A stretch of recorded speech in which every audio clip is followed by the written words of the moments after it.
in a second. All right, here we go. Hello and welcome to a very special Darker Days Radio, where this evening, myself, Mike, as well as Chris, Chig, and Matt will be playtesting the pre-alpha of Vampire 5th Edition.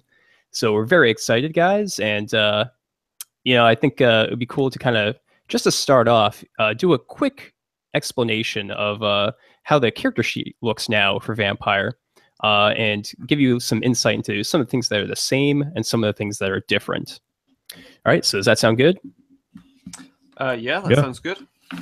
And then I think after that, we'll just do a quick introduction of characters, and then we can get to the playtest. And also, I should probably mention for this playtest, we might not actually get to the end of the story. We're just going to play through for approximately 2 hours. And at that point, if we're not done with it, we'll kind of fade to black and then talk about some mechanics and all of that. So I think that should be good. Yep. Before we dive in, we do have a bit of exclusive news that we can say about the Gen Con playtest. Yeah, absolutely.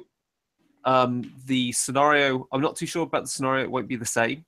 The people running the playtest there will be Jason Andrew from By Night Studios, Ken Hite, who we know is in charge of developing Vampire 5th Edition, and Matt Dawkins, who we know from such things as Beckett's Jihad Diary and various other Vampire the Masquerade books. So I think it's quite clear that what will be there will be a very different scenario to what we have here, or at least it will be updated, and it should meet expectations of players a lot better.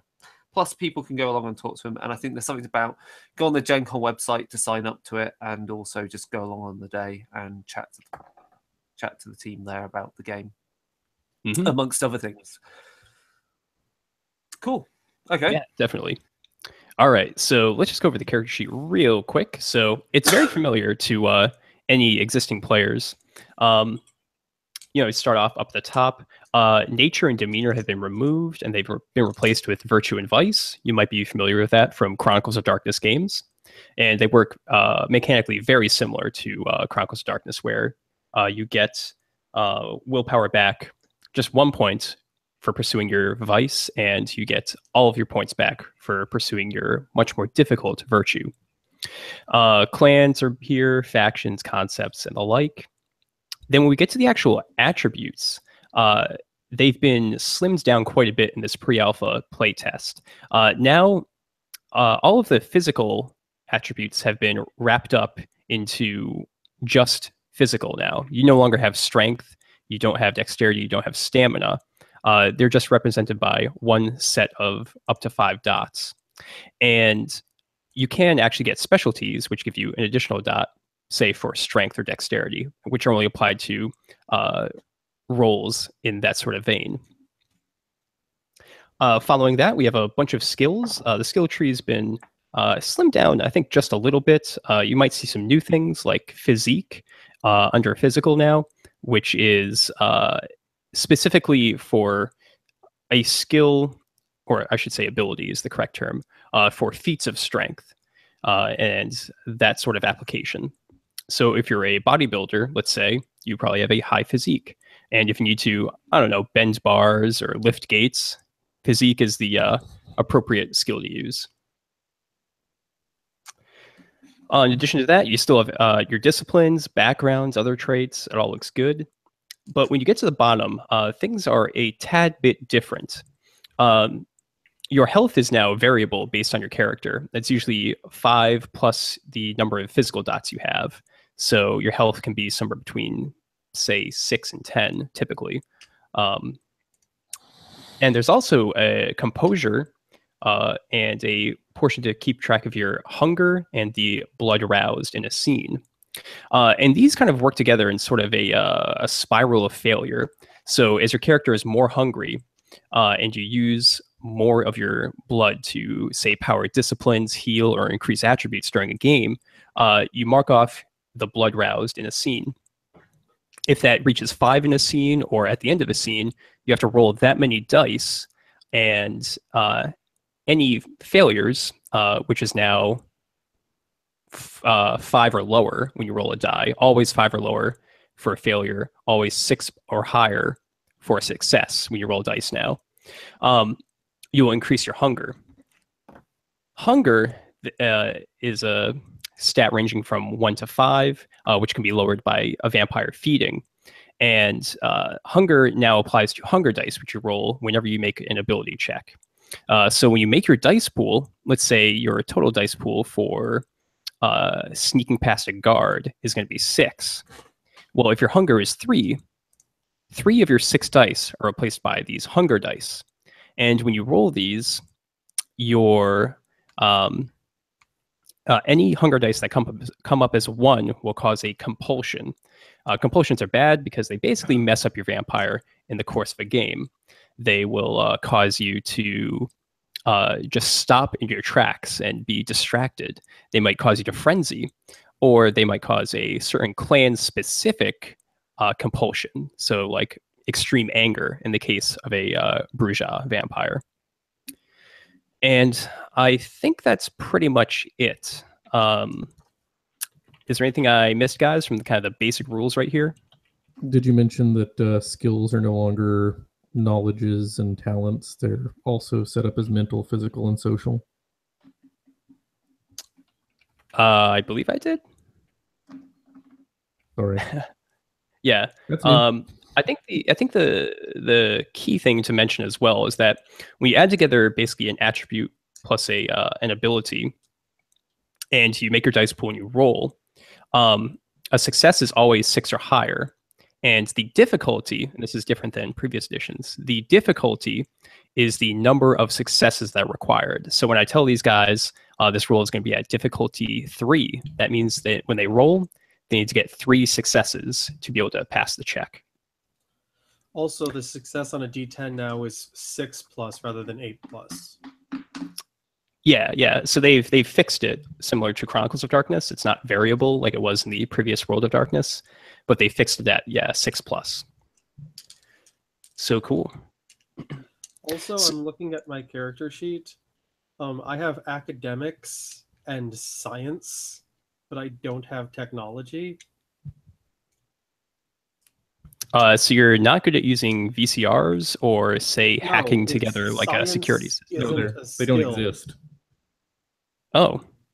Well, I'm that's assuming awkward. That's supposed to be technology, but you're also like academics. You're not supposed to take academics without a specialty. What do you want your academic specialty to be, good I'm sir? assuming my academic specialty is supposed to be in science, and that other skill I have is supposed to be technology. Nope. Yeah. Academics Sure. and science are 2 different skills. All right, cool. I think we'll just go You with can that become then. a scientist and, still have to take basic academic courses. So basic facts through academics, but scientific knowledge through science. It makes sense to me. Right, but I'm saying is that science is supposed to be a specialization of academics, Is it? and technology is I have supposed to be a science on my mental sheet skill. too. That's super awkward. Well, So I'm referencing the character sheet. Yeah, so they changed. Okay, so here's the problem number 1. So the character sheet that was included in the rules has technology as its final mental ability, but on the player character sheets included in the pre-generated ones for the adventure, science is the final one. Right. That's So I then see. definitely. We'll just call that technology, because the thing is, you can be knowledgeable in sciences, but actually in practice, you may not be capable of performing them in that way. So it's the difference between saying having you're being an armchair scientist and a technician. So actually trained in science in the lab, like my colleagues, they would have like both academics, specialism, whatever branch of science, and then also have technology, which, because they would have it at such a high level, means they can use and rewire devices and shit like that. So let's just play it like that. I've got academics on my sheet of 2, so I should choose a speciality. I'm a Parisian, I'm a rich boy, so I'm going to go with art history. All right, very good.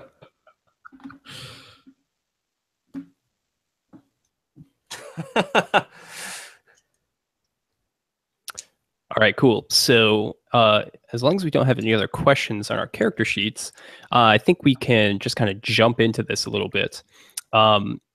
So to set the scene, this adventure, which is called The Last Night, is set in Berlin, Germany.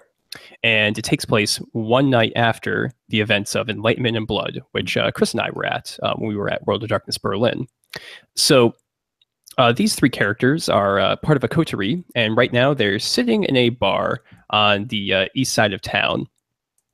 It's kind of a smaller place. It has a Turkish bar owner, and the clientele is of more Anatolian, Middle Eastern descent. So you guys might stick out just a tad bit.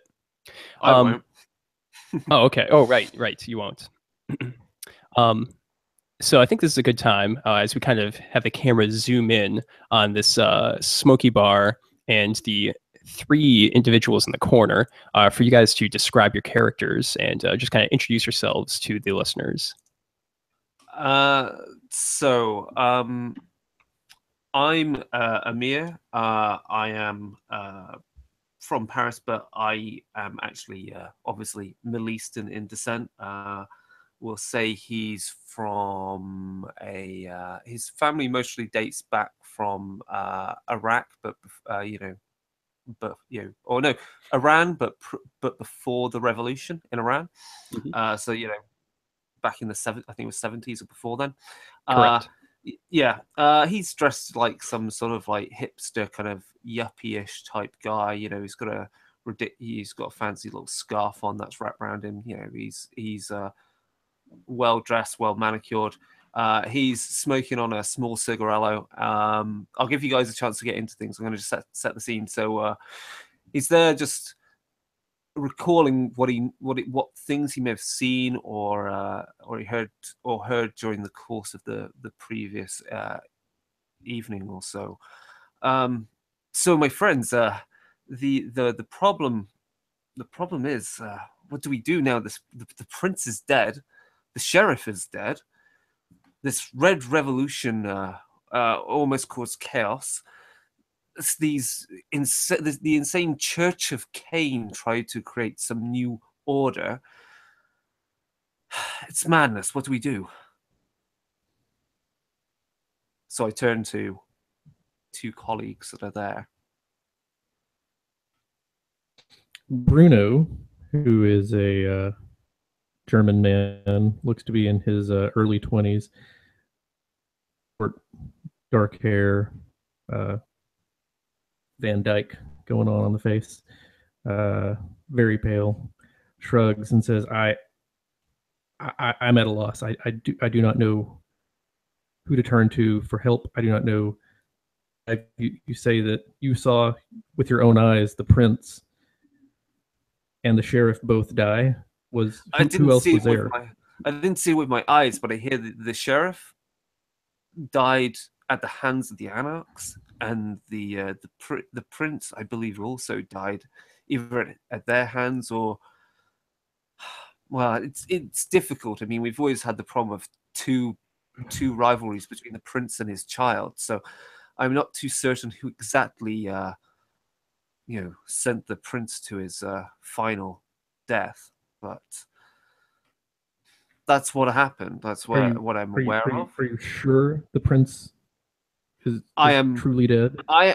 I'm unlike maybe yourself and our friend here. I'm slightly, being younger of the blood. I'm a little and less involved in our society.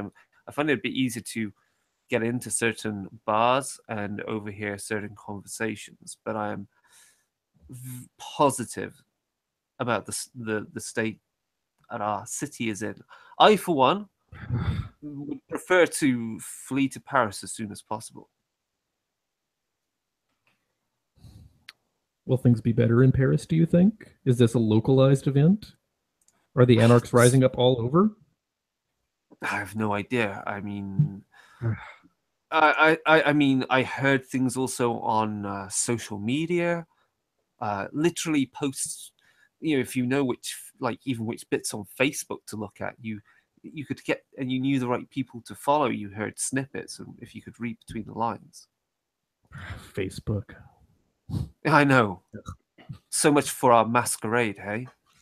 Ugh. And what's So, wrong with Facebook? Twitter is the culture of our age. Yes, but I mean, how are we meant to keep any form of secrecy in this day and age with things like Facebook, Twitter, Reddit, whatever? Misinformation. Images of well, You put so much are we crap meant out there? No one believes anything that's true. are we meant to hope that the kind think it is just fake news? Yes. I mean, but we know there are other, but that's them. We know there's other people out there. People that hunt our kind. We have to look through the signal through the noise, but it's also our job to make sure there's enough noise to make that difficult for everyone else. Oh. Well, that may be your at least job, but that's definitely not my job. Well, it is apparently my job because I am a quote-unquote hip urban culture blogger for Vice Berlin. So, how are you going to spin this chaos? On your blog? Yes, it is pronounced blog, old man. Oh. Well? Oh, I don't know.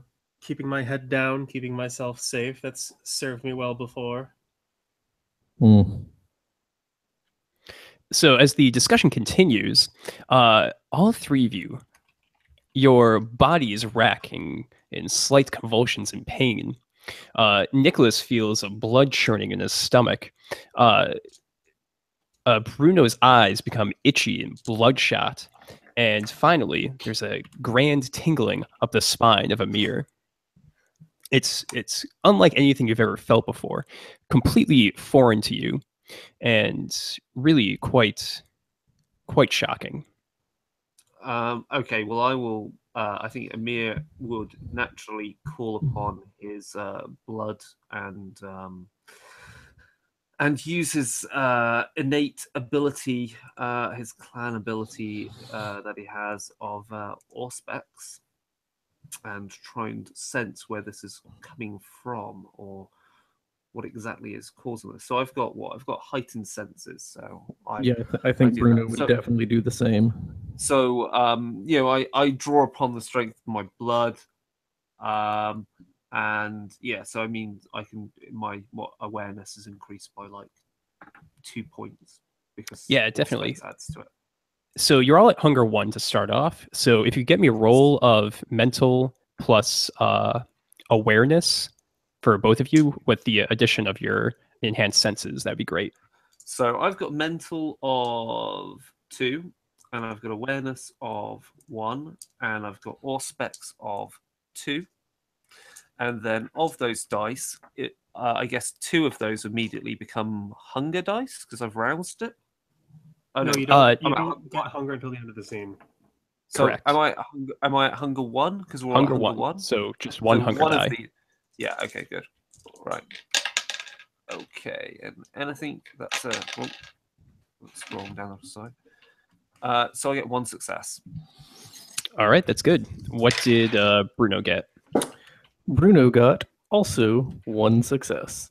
Okay, and neither of you got a 1 on your hunger die? Negative. All right, cool.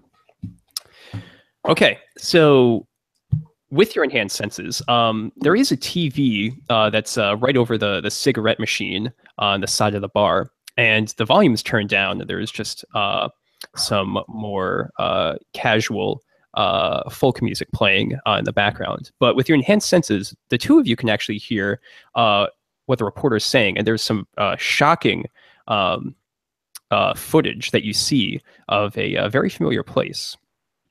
You hear the reporter say, reports are just coming in that a truck has crashed into the packed dance club Golden Gate in East Tiergarten, setting the old building ablaze. At least 5 people are believed to be dead, and it is still unknown whether this is a tragic accident or the 3rd truck attack in the last year. Worrying trends began in Marseille and and it kind of trails off.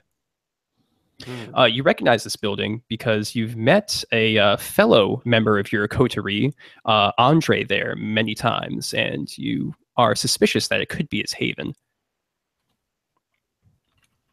We should definitely go check that out. Now. Yeah. Absolutely. Yes, Right yeah. this second. If you don't want to come with me, I'm going by myself. I have to. Yes. Shall we grab a taxi there, or just? Have you got a car with you? You know, I don't drive. Fine. Well, no, hell a taxi and get there as soon I don't as know if I have a possible. car or not. I don't have an inventory. You guys probably don't. Yeah, we're from Berlin. We don't have cars. Okay, so you dash out the door and you hail a taxi. Yeah, we're going there right now. Okay. So, yep, you run out the door, you find a taxi waiting right there, and you start to head over. Golden Gate's on the west side of town. It's a dance club which is actually built into a structure that is next to / below a subway line. Well, it's above ground in this case. So it's a very old building, but it's a very popular club in town. And as you speed off in the taxi, you arrive at a police cordon. Stepping out of the car, there's a number of police. There's transit cops and reporters as well, all trying to get in. And meanwhile, off to the side, there's a number of civilians, just regular mortals. Most of them just stepping out from the bar and looking at the dancing light of fire in the distance. So the bar is still on fire? Yes, it is. It's only been a few minutes. You can see that there's lots of sirens and lights up ahead. You can see that there are fire trucks, there's police cars, and the like. But there's metal railing and a few police officers right in front of you. Is there like a fire exit that is not currently being swarmed by fire and police that we can sneak in? You're a bit too far away to see right now. You're probably 3 blocks away at this point. Oh, also, yeah, we've all been here before, so we might know of some back way, since this is obviously frequented by vampires. But do I know of a way in that does not currently appear to be, a hub of activity? Well, just like where you are right now, looking around, the streets are very much blocked off, but there's a few alleyways that are open. And of course, there's no one watching the rooftops. Could I roll wits plus alertness to try and find some kind of hidden way in? Find a hidden way in. Or at least just be aware of our surroundings enough to try and... Or would that be awareness, I guess, then? But just... Awareness is for magic. Yes, awareness is for magic. Alertness is for... really, that's like your perception checks in D&D. Okay. Noticing. Yeah, is there... Oh, they got rid of security. There's larceny. That's larceny. Yeah, I guess we'd go with mental plus larceny to see if there's a good way to sneak by. And I still have 1 hunger die, is that correct? Oh, yes. We'll say this is the same scene. Okay, so is that wits or would that be wits or what? Perception? I would say wits would be the specialty for that roll. So 1, 2, 3, 4, 5, 6. I got 4 successes on my mental plus larceny. Okay. No ones. I got 3 successes on my... I also got 4 successes on mental plus larceny. Okay, very good. So I guess Bruno kind of analyzed the situation pretty well. It seems though the actual police kind of know what they're doing. They have some idea of crowd control, but there's a couple of transit cops that are there, and they're mostly just kind of hanging out by their car, not paying too much attention. It would be pretty easy to just walk right by them. Are there any lone transit cops? There's only two, and they're just by their car, which has its sirens and lights on. But they're off to the left side of the road, and are not really paying too much attention. There's no like reporters near them or anything like that. Yeah, we don't want to be seen on camera going into the building that's on fire. I don't really want to go into the building while it's on fire, but needs must, I suppose. Are we aware if there's actually a did you guys tell me that Andre is in this club yet? Did we tell you what? That Andre is in the club yet? Or would I have found out when we left? I mean, we pointed out that the club was on fire, and it's assumed by, the public, the vampire public at large, that this is his haven or a haven. Well, the three of you are part of his coterie, so you have a pretty good idea that he hangs out here a lot. Okay. He's not like hanging out on the street or anything, right? We don't see him, right? I should mention that the kind of convulsions that you were feeling before haven't subsided. They spark up on occasion. There's jostles of pain. Your limbs can ache on occasion. It's really disconcerting. Yeah, we should maybe go check out, go into the club past the little transit cops who aren't paying attention. Yep. Okay. I think if you guys could just give me a physical plus stealth check, that would be great. Just to sneak by. That I can do.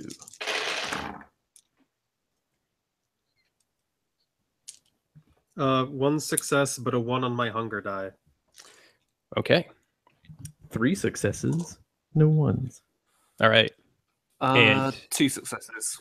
All right, great. So there was a hunger die trigger. So we have to resolve a compulsion unless... Matt, would you like to spend 1 composure to avoid that? Don't we find out what the compulsion is before we spend the composure? Oh, let me check real quick. Good question.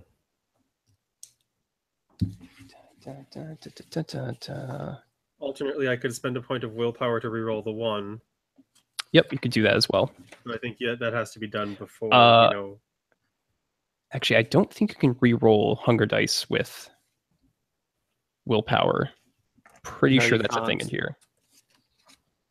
Yeah, if a hunger die comes up as a 1, you are not allowed to re-roll it with willpower. So they realize that. Okay.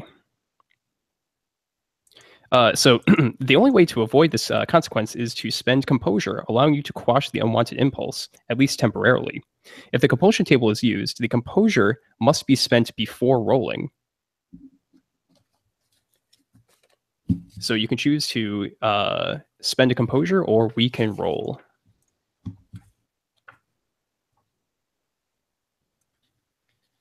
Oh, what the hell? We're testing the mechanics. I won't spend the composure. Good job. All right, cool. Now let me reference the compulsion table, and I will roll a d10. And I got a 4, which means you have dead people problems. So you fail at being human during the scene with consequences. Forget to use the lungs properly. All that comes out is whispers. You grow cold and pale, and touchscreens stop working. You stop blinking. So you seem very strange. Okay. I'm going to rule this as your character has sort of a rigor mortis movement for the rest of the scene. So your joints are very stiff, and all three of you are now passing through the police cordon, at least the first one, and you start to move forward and approach. But as you get even closer, you see that there's another layer of security. There's a couple of cars out. You're very close to all the fire engines now. You could see 3 black-clad figures rushing in through the front door, while the firefighters are still prepping their hoses and getting everything ready off to the side. Are they close enough that we can make out who they might be? Do they look familiar? Or are they just random, hooded figure kind of thing? They have black helmets and visors on, and what looks like body armor, and are pretty heavily equipped. So they seem to be some sort of trained paramilitary or security forces. Gotcha. That seems odd that, a paramilitary force would be rushing into a burning building. I don't think they're stealth firefighters, no. Well, in for a penny, in for a pound, right? We're already to the door. They're probably SWAF, special weapons and firefighting. Indeed. All right, cool. So there's a lot of security, a lot of police here, all paying attention to the building and paying very close attention. How are you going to approach the building? Stealthily? Can you give me some more narrative cues here so I can kind of? It's a club in Berlin. I'm pretty sure there's a back alley we can use. There is off to kind of the right hand side from where you're standing. There is an alleyway, and you're pretty sure there's probably a back entrance or a loading dock or something. Yeah, there's got to be a way for them to get the beer into the place. They don't just go through the front door. That'd be crazy talk. So yeah, we'll sneak around back. Okay, cool.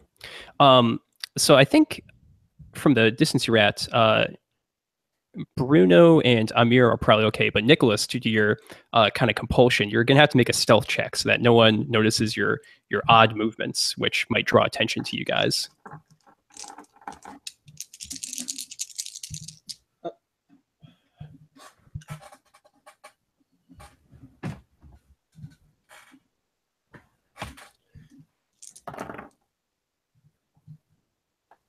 Three successes. All right. I think you will be sufficient. I would say they probably have like a difficulty of 2 in this situation because they are more focused on the building. You guys are kind of off to the side. Now, what does happen is something very shocking as you approach the alleyway. There is a side door that you see, but just as you're maybe 20 paces away, a figure bursts out. He has tattered clothing, which is singed by the fire, and you can see from your very innate senses from your vampiric condition that his eyes are completely bloodshot. As he dashes out, 2 black-clad figures in their body armor, brandishing submachine guns, also dash out and shoot out the individual's legs. Oh, dang. Jesus Christ. What do you do? Are we in the line of fire? No, their backs are to you guys. The individual that ran out had took a left turn. You guys were off to the right. Okay, so where are we relative to these guys that are shooting? We're behind them. You're behind them. Right. I'm gonna call on my celerity and move hyperspeed. Just so Okay. I can. It says incredibly fast response. Yeah, I was thinking whether that or swiftness. It seems to be defensive, but I was like thinking, can I not just use it so I can literally be stood right behind the guy and then swiftly just break the first one's neck? I think that's cool. Let's do it. So you rouse the blood, and I think you don't have to roll for that. That's just a automatic condition. You keep track of how many times you've roused the blood, and then you roll at the end of. Yes, I've roused it twice now. In the scene, I've roused it twice because I did the Auspex. Now I'm doing this, so I've just literally come up straight behind him with surprise and just do the classic head twist. Okay, cool. So I think in this condition, there aren't any rules in this playtest which cover like surprise attacks or anything like that. Usually, combat is an opposed roll, where you as the attacker roll and the defender also rolls in like melee combat, let's say. And whomever gets the most successes then deals damage. So it's very risky to engage in melee combat. However, because you're taking this person by surprise, they had no idea that you were there.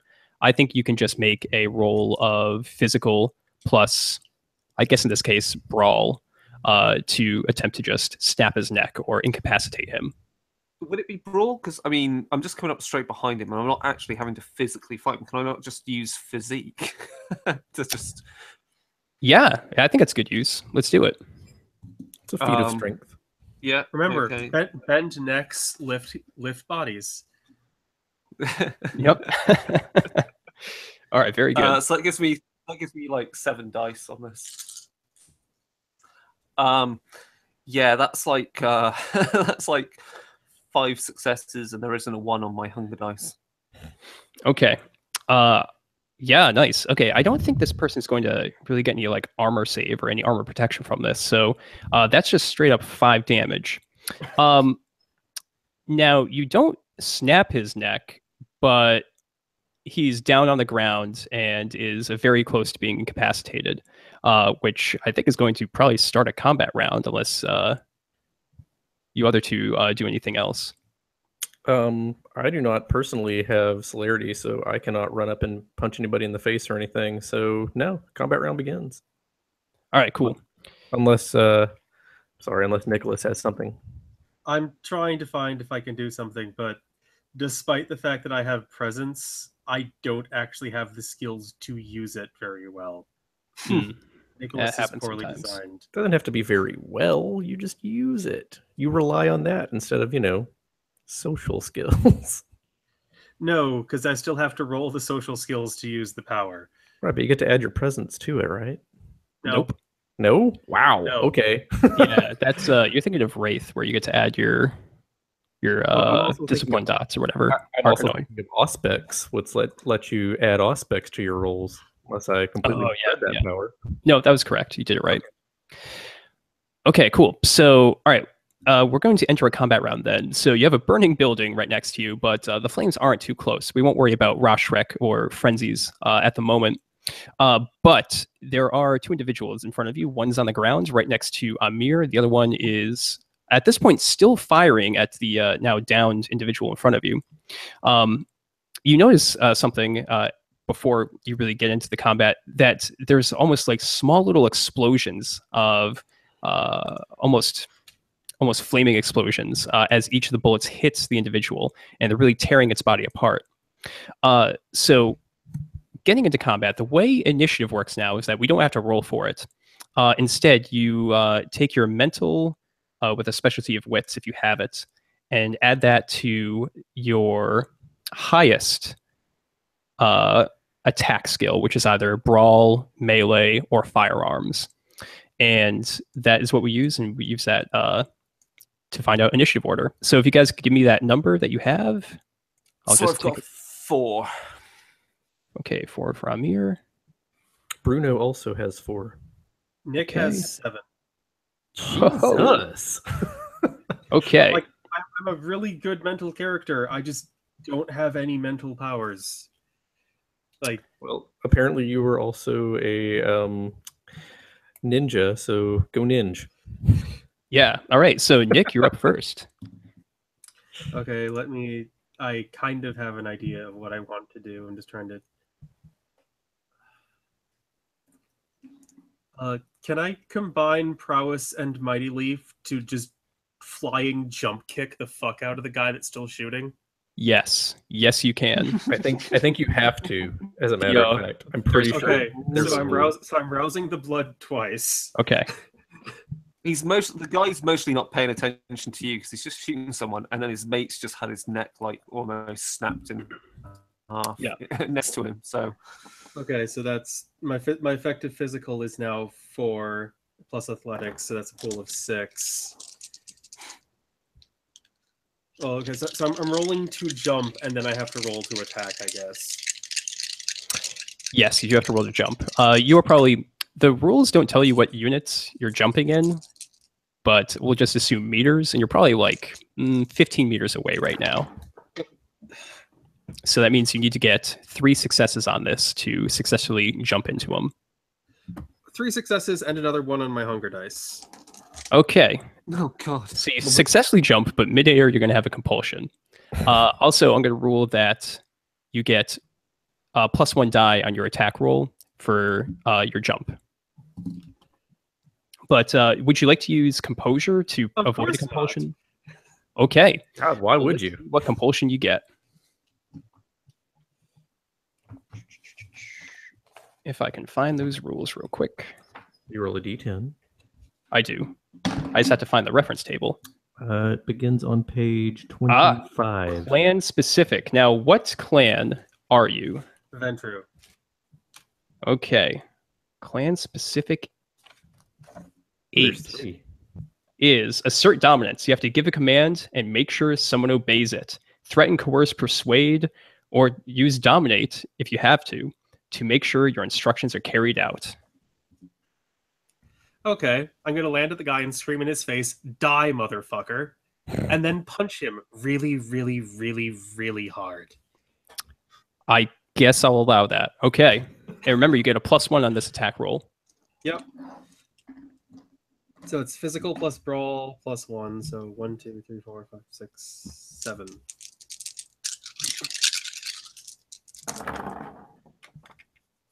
Thank God I didn't get another 1 on my hunger die. I only got 3 successes. I will spend. cool. I will spend a willpower to reroll some of these.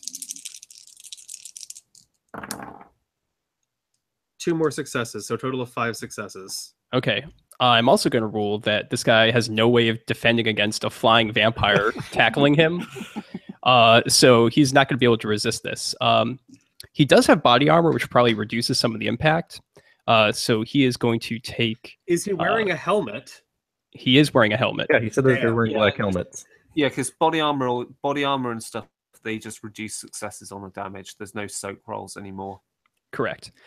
So he's going to take slightly less damage, but he's still definitely hurt. I'm also going to rule in this situation that your compulsion and your command of "die, motherfucker" is going to require you to Keep attacking this guy. keep attacking him. Yeah, Cool. in spite of anything else that might happen. Chig, you don't mind if Amir just acts now and foot stomps the neck of the guy that's on the ground that I just tried to twist the neck off. Oh, right. Yeah, your celerity should have doubled your initiative, so you should actually be initiative 8. Oh, dang. Shit, does it do that? Fucking hell. Yeah, the first level does that. Good job, celerity. Yeah, so yeah, you can definitely go right now. Oh, right. Well, then, yeah, I'm going to just foot stomp. Yeah, what else are you going to do? Okay. And as if I, I don't know what I need to roll to kill him. Can I just take half on it and just say it just hits his neck? I mean, you could just roll. I think that's fine. He's going to try to oppose and dodge, which is just going to be... He's going to roll basically a 2. I'm just going to take half of what he has. Okay, so I'm just rolling physical plus brawl this time because he's not surprised. And oh, come on! I get 1 success. 1 total. Actually, wait. Yeah, just 1 success total. Okay, so the rule I'm using is take half. So he has a dice pool of 4, and I just take half of that as his roll, which means he has a 2. So he actually is going to successfully fend you off and going to hit you for 1, superlative damage.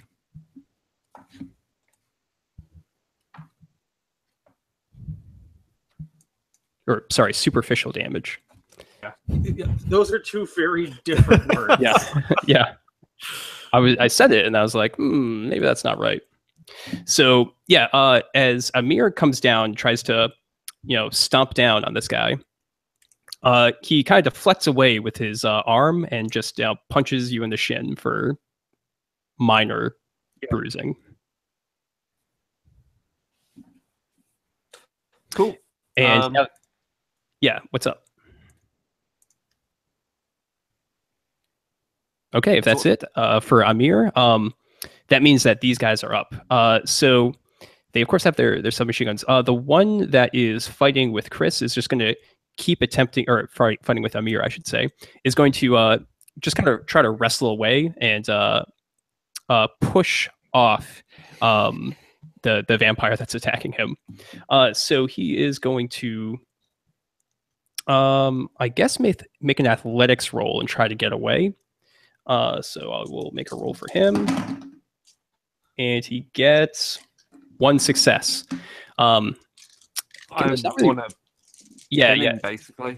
Yeah, I think you can make a roll to try to like grapple him or something. I think that'd be a fair ruling. Again, the playtest rules don't really cover this well, but I get 4 successes and 1 on my hunger die. oh, okay. Welcome to Compulsion Town, Chris. Yep. Would you like to spend a composure to resist this compulsion, or would you like to be compulsed? Hold on, what am I playing? Am I a Toreador? Yep. Sorry for a minute, I've totally forgotten. Yeah. Clan specific ones are. Oh, no, no.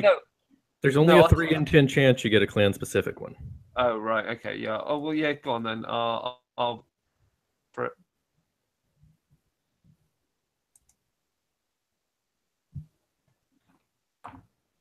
Roll for compulsion. Do it. Do it. Yeah. That's you. Roll for compulsion. Yeah, Mike, I've just rolled it, and I'm gonna take the result I just rolled because I was waiting for Mike to roll it, but I've rolled it. I get 10. I frenzy. Oh, here it is. Okay. So your character's entered a frenzy, and we'll cover that next turn. Hey, this guy's dead. Pretty much.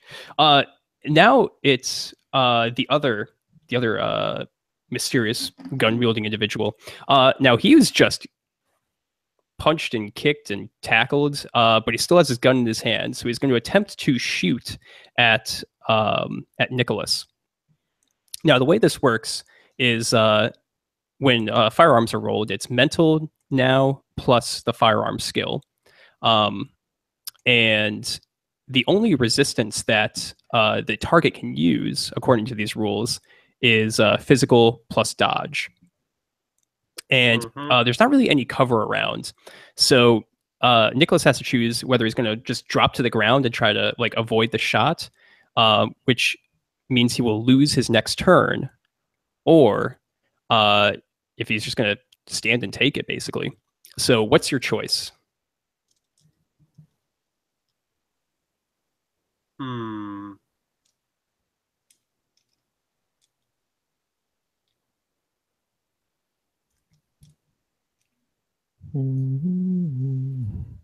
Oh, it's sort of like I'm like on top of him, and I don't know. I'm trying to figure. Like I guess you'd like. I tackled him from behind, so I'm trying to figure out how he's going to shoot at me. He's going to turn around. Turns around, yeah. And I guess it's your choice. You can drop to the ground. You can roll out of the way.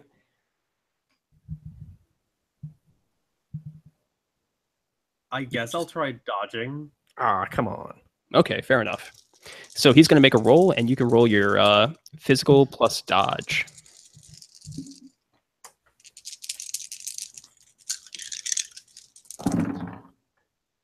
Jesus fucking Christ. 2 successes and a 1 on my hunger die. Sweet. Okay. You should maybe use a different die for that. It doesn't seem to be doing well for you. So he got 3 successes. So we'll resolve the damage and then do the compulsion. So we take the difference between successes. You got 2. I take 1 superficial damage because I'm a vampire. No. This is these are not normal rounds. So normally, if you were shot, I guess Nicholas has been shot before in his vampire existence. It would just be kind of like a dull slug, and you'd be like, "Oh, that's really annoying." But when this bullet enters, it feels like a kind of the same dull pain until it explodes and burns inside of you. So this weapon, they've got fucking bolters. Yeah, pretty much. He did mention that we could see that they were exploding on impact with the dude's legs. So I want one. I'm taking one. Yeah. So the way the way this works is, he has 3 successes. You have 2, so that's 1 damage first off. Then you add the weapon damage. In this case, it's going to be 4 from a submachine gun, which is 5 total. And these bullets do aggravated damage. Actually, where are the exact rules? I should use the real rules for these. So I think it's partial.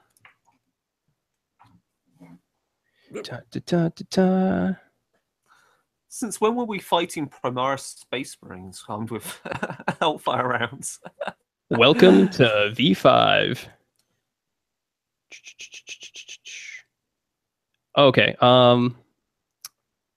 Yeah, so this is going to do +2 aggravated damage. So you take 5 damage, 5 superficial, and then 2 ag.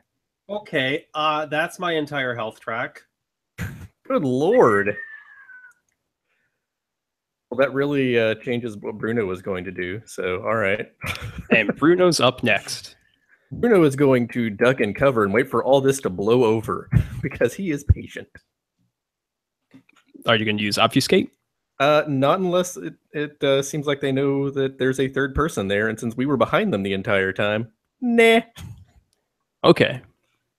Just going Bruno to hides. dodge behind something, yes. Sure. I guess just give me a physical plus stealth roll. That I can do. Bruno is familiar with the better part of valor.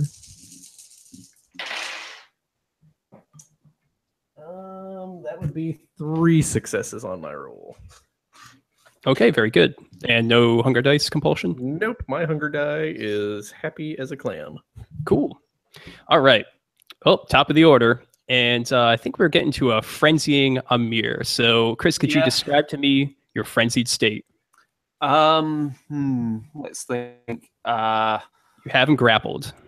I have the guy grappled, and I am moving super quickly. So I tearing at him with my manicured nails. So mostly get a little sharper as like the bestial rage within me kind of manifests, and I just tuck in. I just launch my at his throat and feed on him. Okay. You're in the process of feeding. This guy's probably dead. He's definitely dead at this point. Let's be honest. I'll bite and tug. You what? So I'll bite his throat. That ripping flesh away. A nice arterial spray on his friend. Yep. Kind of blood is spraying everywhere. And no one has very high hunger right now, so they're not going to be distracted by that. But yes, you feel the pulse fade of the man below you as his blood sprays out. Yet the sweet nectar of his vitae is running down your throat. Actually, since he's feeding now, he also has to roll all of his rouses to see if he gets additional hunger dice. Oh, that's correct. Yes. So I believe you have 3 dice. 3. Okay, 3 rouses. Yep. Good. So roll 3 dice. Oh, no, I've roused. Sorry, I've roused twice. Sorry, yeah. I get a 9 and a 9. Okay, so you now have 3 hunger. But no. It's if you fail on the hunger dice. So if it's a 5 or lower, then your hunger increases. So you're okay. So I guess. So wait. But I'm while you're feeding, you can get more hungry. It doesn't. Feeding doesn't get rid of hunger. The hunger, and then you feed it away. Correct. It's like if you've roused like 5 times, then go bite from a rat, you're probably gonna get more hungry. Yeah, I guess that makes sense, but okay. It's more about whether you're getting pushed towards frenzy. Because like if you feed, there's a chance you're gonna taste of blood more. Yeah, like if you've roused and you're at a high hunger, then you can frenzy and you'll drain the guy dry. Yeah. So that's kind of cool, really. Yeah. Cool. Yeah, I feed on him. I guess it's going to set me back to hunger 0 then, because I'm gonna drain the fucker. Yep. You're drinking them down right now. It might take a little bit of time, but you can always get back to it in case there's a threat of some sort, which is you're about to encounter.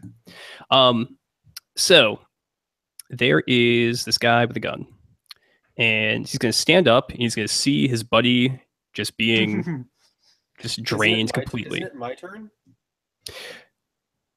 It is. Oh yes. Okay. So your health track is empty, but you're still standing, you're still alive, so you just have -2 on your dice rolls, right? Well, I'll rouse to heal 1 of the superficial damage. Okay. So you rouse. Yeah. And now you no longer have that impairment from your damage. Right, but that would be my third rouse for this scene. And Yeah. I'm going to punch this motherfucker again. Okay. You did tell him to die. And he's not listening. That pisses me off.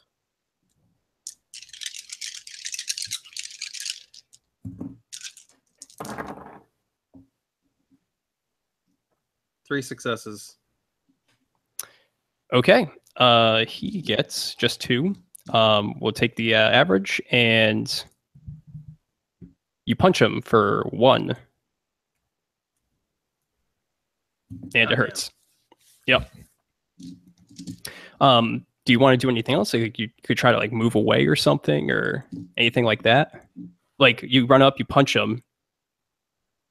It hits him. He's still standing right there with his gun brandished right in front of you. Possibly he was like firing at you at this time. Well, I don't suppose I could wrench the gun away from him instead. I don't like. Does it have grapple rules? No, it doesn't. But I would just make that the same opposed roll. So you just you could wrench it away right now. Yeah, that's cool. Well, I mean, if I'm doing physical versus physical plus athletics, it would be the exact same dice roll. Yeah, exactly. And I'm just taking his average for physicals, which is 2. So yeah. So boom. Instead of punching him, I rip his gun away. Sure. It okay. is now my gun. Ho ho ho! Now you have a machine gun. No, now I have a bolter for the Emperor. Yeah. Okay. So that was Nicholas. Now this guy's up. He's just to highlight the inanity of my made-up rules. He's going to try to grab his gun back. He gets 2 successes. It's like 2 kids in the playground. I also get 3 successes. That's a 7. Okay, you keep the gun. Good job. Now it's Bruno. Bruno, what are you doing? While they are sufficiently distracted, Bruno is going to try to sneak in the building. Bruno enters the building. You go through the door, which is actually partially open, and the heat washes over you. There's flames everywhere. You see that there's a truck the carcass of a truck, which plowed through the brick side of the building and seems to have exploded. There's shrapnel everywhere. You hear the cries of injured people right in front of you. Are any of the cries my coterie mate, Andre? They are not. But you hear them going, please, I'm stuck. You smell charred and singed blood throughout the room. I might have to stop by here on the way out, but I have my priorities, and my priority right now is to find Andre and rescue him if at all possible, if necessary. Hopefully he's in. Right. So we'll leave your scene right there inside the building, and we will cut back to outside where Amir is still feeding, sucking down the sweet, sweet nectar of Vitae. Awesome. It's running down your chin, and it's filling your body with a warmth that you rarely feel these days. There's not much left of the guy's throat. It's a ragged mess. His larynx is mostly somewhere like a few meters now away from him. And I guess that means I'm mostly going to break out of being frenzied because I'm going to be sated and regain some sort of composure. Yeah, I think that's fine. You've probably pretty close to drain this guy at this point, so your hunger is probably 0. Yeah. We'll go with that. And then we will cut over to Nicholas. Okay. I have this super gun. I am going to point it at his torso and fire. You do. Empty the clip. I was very polite when I asked him to die. He is being very difficult about this. 4 successes. He's going to attempt to dodge, which is going to give him 2 successes. And can you even dodge firearms at that short range? Yes. According to these rules, it's pretty much. If I could dodge, he could dodge. But Yeah, I that's also, fair. take issue with the fact that I'm in melee combat with him. He is able to bring his gun to bear and shoot me. So whatever. He's a professional, but it's okay. You still got him. So he's going to take. You got a difference of 2 successes. It's going to take 4 damage. It's going to take 2 ag. So yeah, he's dead. No, clarification. He is dying. He's going to be dead once I'm done feeding with him. Okay. Okay, very good. So he's down and dying. So we're going to exit combat, obviously. Nicholas can begin feeding, tearing first through. I'm going to rouse a few times to heal, which will put me at 5 rouses. Okay, very good idea. So I roll for my 5 Yeah. rouses. Yeah, Mike, I was going to say ranged attacks, you can't dodge unless there is cover. Unless there's no, wait, what was it? If there's no cover available, use of dodge will cause loss of next action. That's it. Correct, yeah. So he would have lost his Yeah. next one, but instead he's just dead. So Yeah. All right, I heal up to the 2 ag, but I've got 3 failures on my hunger dice, so 3 failures. So I'm now at hunger 4, but I'm feeding from this guy, and he's an alive human, so I'm back to hunger 1. correct. And if you want to take it all the way, drain him dry. Every last drop. Chris is already doing that, so it probably wouldn't be too out of the pale to do so. Also, there's a conveniently burning building in which you can dispose of corpses. And he shot me with a fucking bolter, so yeah. I'm at hunger 0. All right. So the 2 of you are feeding out here, and you hear footsteps dashing through the alleyway behind you. Oh shit. I will use my swift ability, because I've got my celerity up for the entire scene. Correct. I'm essentially going to move quickly and just lift me into the burning building, and then drop it within the doorway and disappear into the building, looking for Bruno. Okay. So you quickly drag the body inside, toss it in the corner, and you're in there right next to Bruno. Yeah, very, very animalistic almost. I'm pretty much like it's kill. Okay, and what does Nicholas do? How many people are we talking about here? You'd guess probably 3.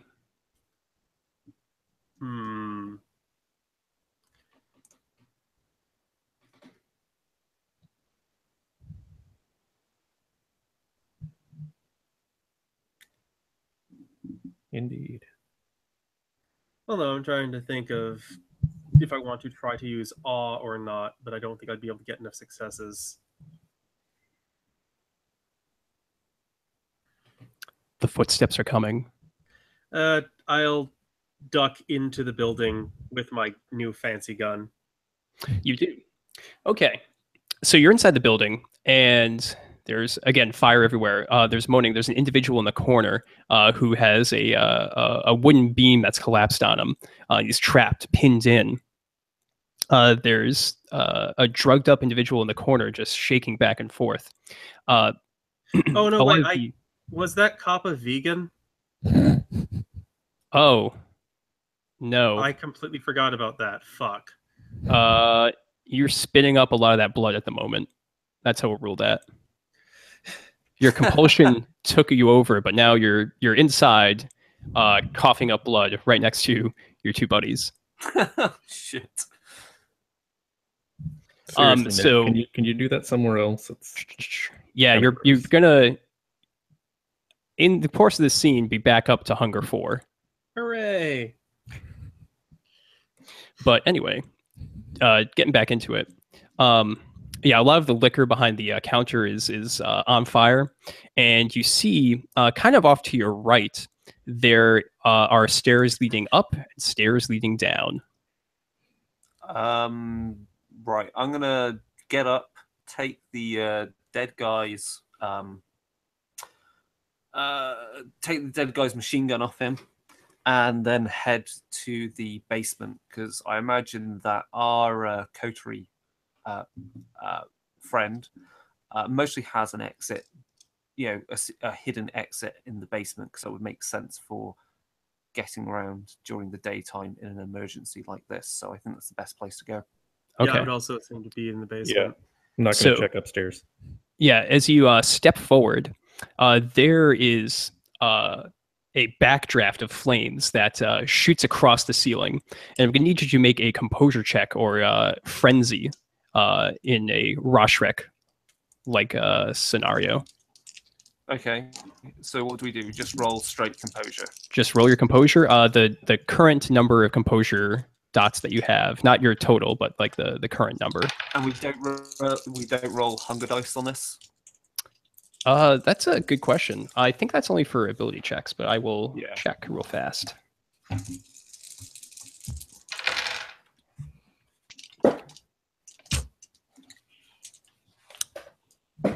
Bruno has 2 successes.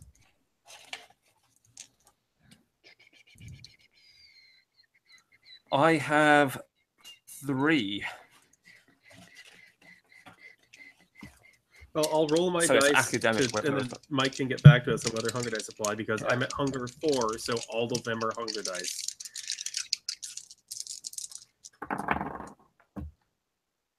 Two 10s and 2 1s. Okay. So it says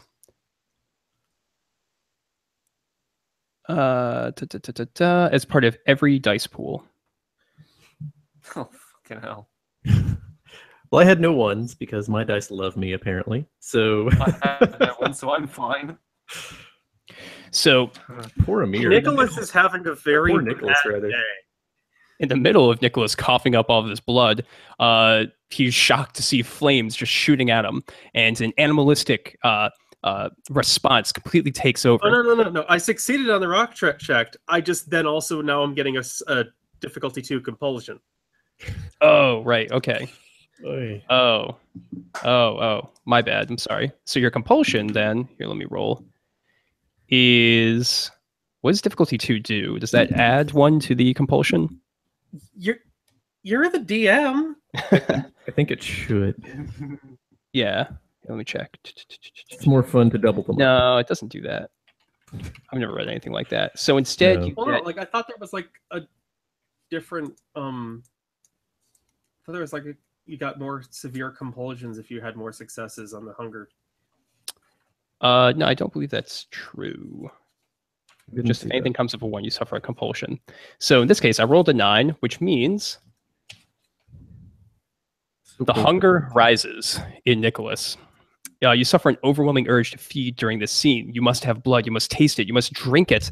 At least 1 blood must be consumed. If impossible, feed from yourself, causing 1 aggravated damage. Good lord. Vegans. There are no vegans in the room. Fucking shit. There are 2 vampires you can feed off of. There are, in So- fact, 2 vampires. You need to make a I'm choice. I'm most probably, filled up with blood, brimming with it. So I might just let him put my wrist out and just be like, just get a grip of yourself. So you can he feed choose. me. You can choose. Nicholas can choose to either feed off of Amir and get a blood bond 1 step, or feed off of himself, causing 1 ag damage. He'll feed off of Amir. This is a very, very bad day. I already have 2 ag damage. I want to point out that we're all friends here. We are a coterie. Okay, so here's how we'll rule this. And all of us secretly want to fuck that one guy. I don't think it's a secret. It's supposed to be. It's supposed to be. Oh, well. Spoiler alert. So, okay. You guys can feed, and how much blood does Amir allow Nicholas to consume? Just a bit Whatever to will calm him be, down. I think just 1. Like 1 is enough One to is- stop me from going crazy. Yeah, it's stop 1 me going point. Crazy. So in that case, we'll just kind of like transfer blood here. So Amir now has hunger 1, and Yeah. Nicholas's hunger is down to 3, right? Yeah. That Yeah. sounds right. Huzzah for me making up rules on the spot. Okay. Sweet. Okay, you're in a burning building as well as this is all happening. Yeah. I think it's- we're downstairs in a burning building to be Yeah. specific. So the fire is above yeah. us. True. Okay. So you get downstairs, and it's a rather nondescript. It's got stone and mortar walls. It's a rather old building, as I mentioned. There's Is this just where some. Is this where they keep all the alcohol, I guess? Yeah, there's alcohol cases. down here, which is highly flammable. There's a little room that says bike storage, and leading into that room is a trail of blood. Let's think. I can actually use my. I've got a machine gun. I'm just going to kick the door down. Wait. Are you Rambo now? Did you turn into Rambo in the last 10 minutes? No, you're not going to kick the door down. There are going to be 30 guys in there. Wait here. I'll go look and see what I can find out. Just wait here. If there's 30 guys in there, I expect you to come and, shoot these guys, shoot all 30 of them dead. But in the meantime, I'll go sneak ahead and see what's going on. Do we have time to sneak? The building's burning. There's a trail of Fire blood. burns up. Everybody knows this. We're below the fire. We'll probably be fine. Get on with it. Fire burns structural beams, which then causes the fire to collapse into the basement. I'm not listening to him, so I'm already moving ahead to sneak. Yeah. To sneak and peek into the room. Are you just going to sneak, or are you going to use obfuscate? I'll use obfuscate. I'll use obfuscate 2 because that allows me to move. Yep. So that's another blood rousal. Okay. My blood So- is very aroused. Right before your eyes, Bruno vanishes, and you can walk without triggering anything. But doing any other actions, such as opening a door or anything like that, would be would cause you to need to make a stealth roll to keep That's up fine. your unseen presence. I will definitely move to the door and listen at it and see if I can hear anything through it. Unless the door is already ajar, in which case I will peek through and see if I can see anything. It probably is ajar. Well, then I will peek in and see what I can see. Okay, you peek in and you see the same blood trail continue across the floor, curve around, and then go straight into a shelf with some Do I see- alcohol on it. Do I see any people in the room? No, you don't, and you don't hear Okay. anything. In that case, I will open the door and move in. All right, you open the door, move in. There's a few shelves with different items. And again, as I mentioned, the blood trail going right towards kind of like a shelf, bookcase, whatever. And there's a bunch of bikes in the storage room as well, just for like the employees or whomever. All right. Do I see, a specific bottle on this shelf that might have like a bloody handprint on it or something that looks like it's been moved around, or like a trigger to open this obviously fake wall? Yeah, you just look around and there's a lever. Well, that's it's super handy. yeah, it's not the most hidden door. Yeah, I will open the door. You open the door. Now, in front of you, what you see is Andre, but his body is shattered. Bones are broken.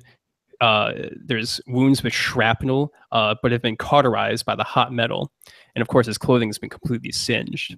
Right next to him is the body of an old woman. Her wrist is slit and kind of just lying limp over his mouth, and blood spattering all about. Andre, you beautiful fool, what have you done?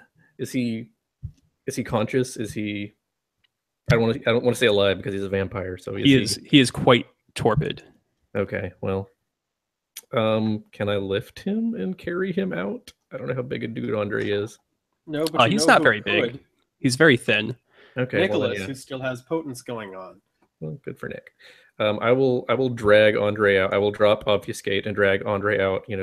Arms under his hands under his armpits, and when I get to the hallway, I'm like, "Help me!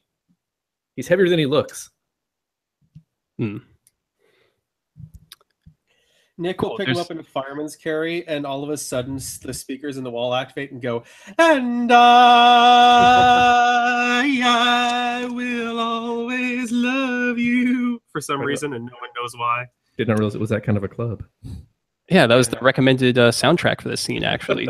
Thanks for doing your impression, Matt. No, so in addition to that, in the room that you were just in is a door that says exit.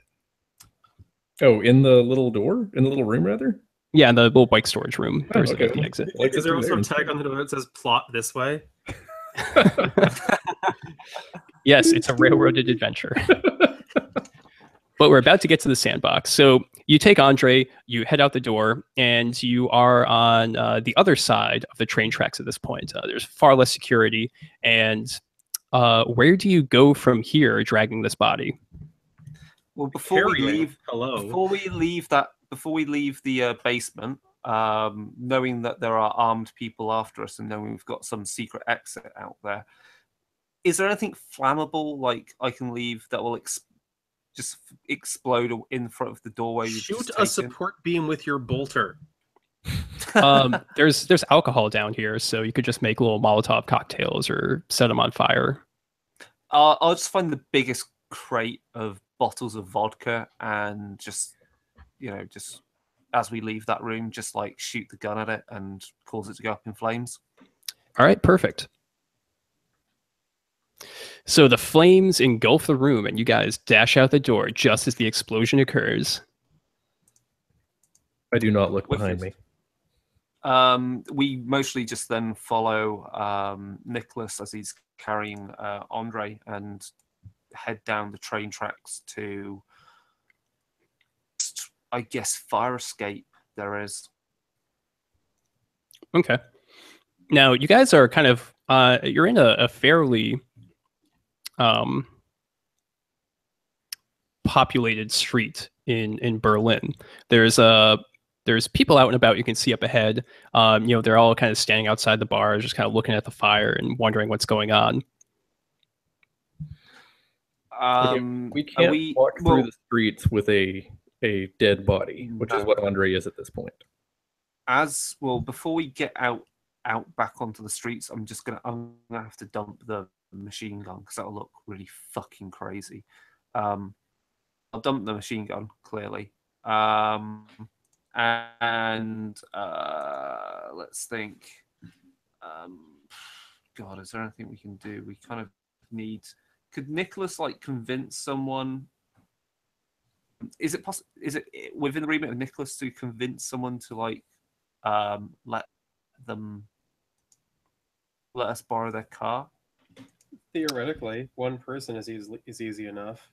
Yeah, I think I'll just point to Nicholas can you get us a car? We can then put Andre in the I hate to say put him in the trunk of the car, and we can just get the hell out of here. Okay, I'll rouse the blood again in my increasingly terrible day. And roll For what? social plus persuasion. I mean, I could have done that without rousing the blood. So I'll point out.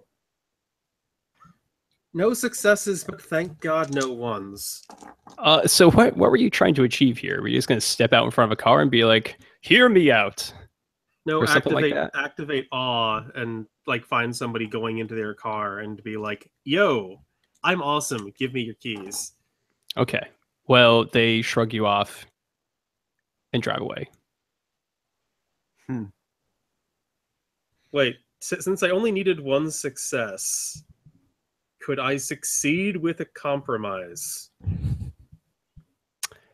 You need to have one or more successes, but fail.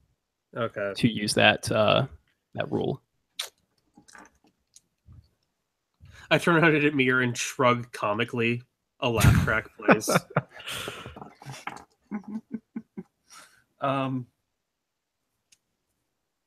All right, so Bruno is going to try a similar tactic on a different motorist. He will go to somebody who has a vehicle, and he will say, "You have to help us, please. My friend was in the building. He's badly hurt. We need to get him to the hospital. Let me call the ambulance. No. We can't take the ambulance. He has things in his system that they would have to report. I have a doctor friend at the hospital. Please, we just need to use your car just super quick. You can come with us. That's fine, but we need to get him to the hospital now. Okay, I'll drive you to the hospital. Fantastic, thank you. Okay, you hop in the car. Guys. Yeah. Okay. So you're I'm with assuming we're now not putting Andre in the trunk. No, Andre will go between us in the back seat. I'll go in the back seat because we got to rely on Nicholas in the front seat to mind control this bastard. Yep. So, yes, you hop in the car. You hop in. So I noticed you said you need to rely on me to do something when that is, kind of been a problem as of late. So here's what happens. I have faith in your abilities. Here's what happens. Bruno and this individual, middle-aged man, hop in the car. And of course, Bruno motions for you guys to get in.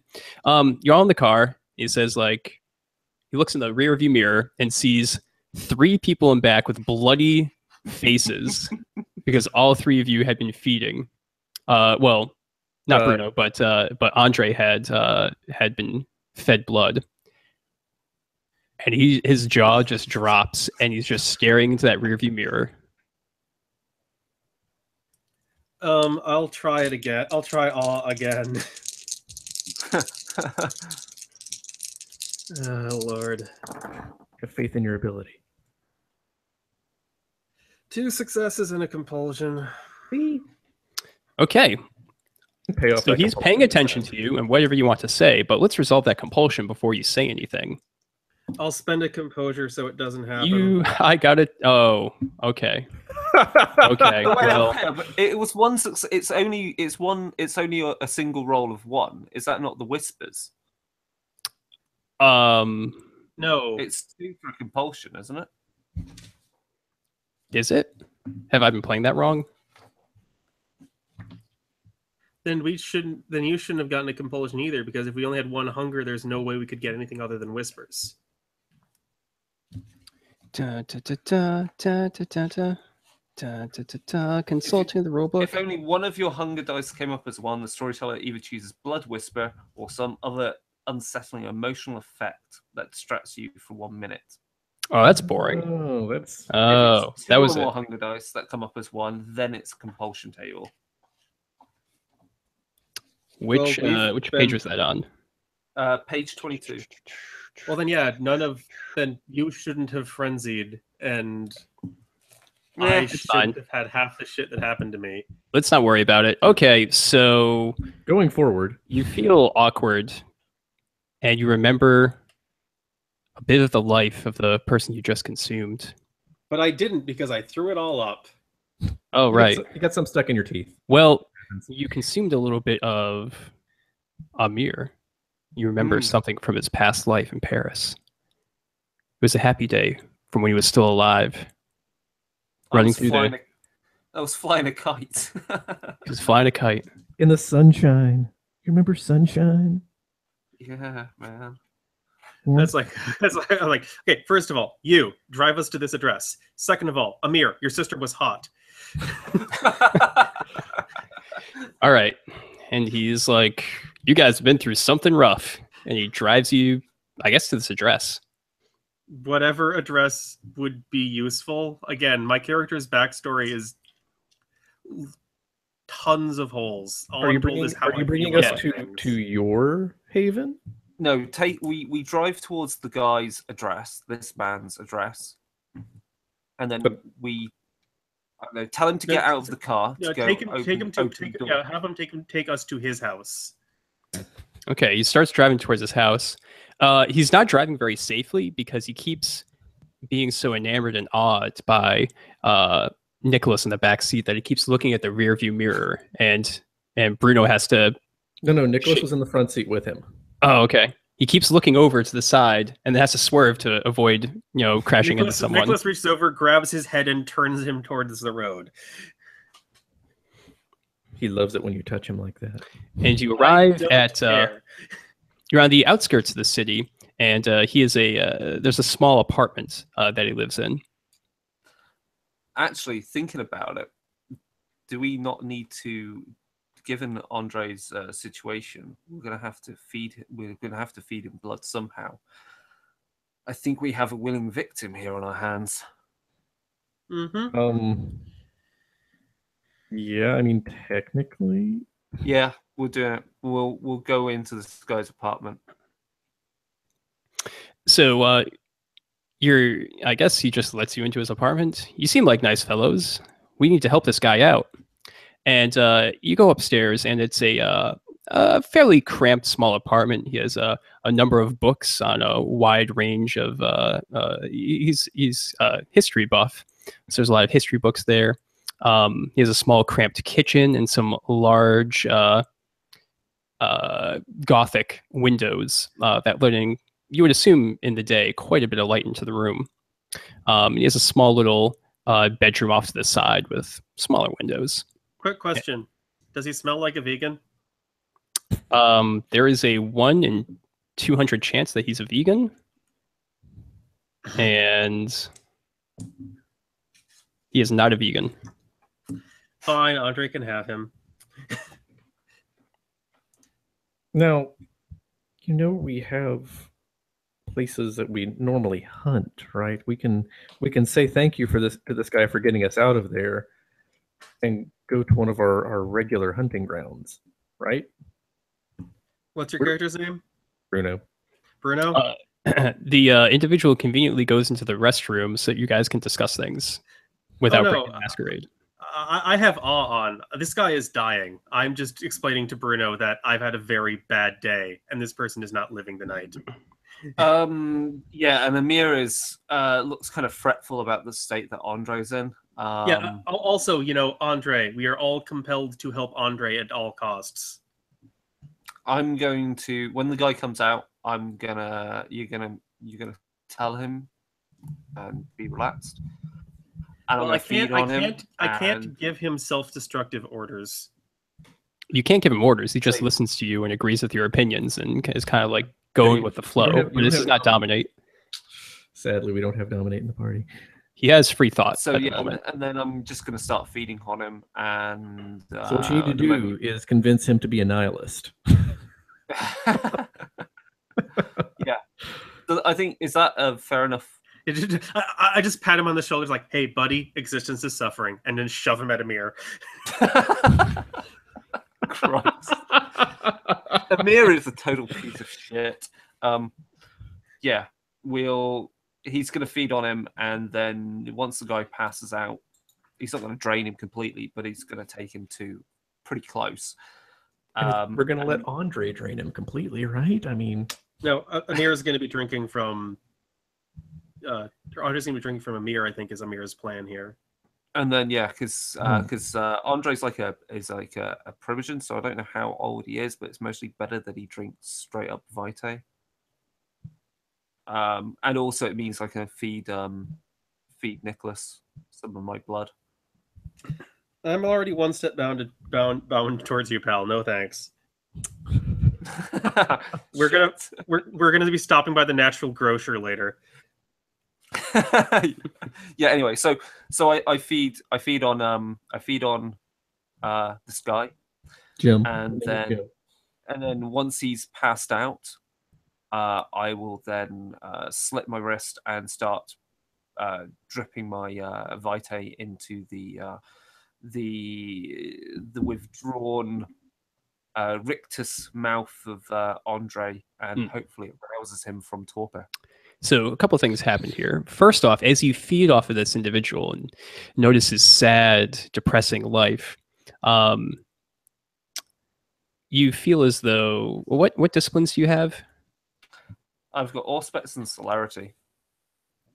You feel as though you can get much more insight into the souls of others. So you will get 1 free rouse of Auspex next time you use it. Oh, hey, is this a different scene? Should we check for blood rousal? Yeah, we probably should have done that. Speaking of. Yeah. So, So that's wanna- like roll 2 dice, isn't it? Well, roll. How your- many times Yeah. have I roused since I? Oh, of like 3 goddamn times. I'm fucked. So we roll get- we roll dice equal to our blood roused checks, And I right? get 1 success, so I guess that means I don't change in hunger. I am back at hunger 4. And I get Okay. 2 successes on my 2 dice, so my hunger doesn't increase. No, it does not increase. It's Hot failures dog. increase your hunger. Man, things are coming up Bruno tonight, They are. Bruno is living large. or something like that. Just shoot him once with the bolter. It's like, there. Now your day is as bad as ours. Okay, so what we need is some sticks and some strings. We're gonna weekend at Bernie's this guy. We're gonna go to the club. So, Amir kind of drops the limp body of the individual on the floor and then begins to drip or pour his blood into Andre. Now, Andre is in very, very bad shape. And you see that some of the singes begin to heal as your blood enters. But despite the volume that you pour into him, it will take a very, very long time for him to heal and rise from torpor, it seems. What's the chance that he'll wake up once he's? I guess it's going to take a bit of time for him to heal. He'll mostly wake up, and then with this guy also unconscious, the first thing he'll mostly feed on is this guy. Them in the room together. I mean, based off of your knowledge of your condition, the sort of damage that he sustained, his body was completely shattered and burned and seared with some of the worst injuries that a vampire could sustain. It could take him weeks to fully recover. Okay. Well, I guess we need to take him somewhere safe. So, whose To hide haven out. is mostly? How about like we call the Haven and tell them to come pick up this primagen that we just saved? Because none of us have, as far as I'm aware, have a haven in a funeral home. Well, no, I mean like the Camarilla headquarters or whatever. You I mean, like, don't Elysium? play vampire. Elysium. So I'm Yeah, assuming that Elysium was probably destroyed when they killed the prince and the sheriff. That's my assumption. Elysium is. I don't know. I don't know. Would we know where Elysium is or what state it's in? You know where it is. It would be. It's not necessarily like open as Elysium at the moment. It's not every night that the kindred gather, kindred the Camarilla. You do know where the Anarchs tend to gather. It's a bar and club on the other side of town. But we're going to avoid that side of town. Yeah, Yeah. we're not going to go to the Anarchs.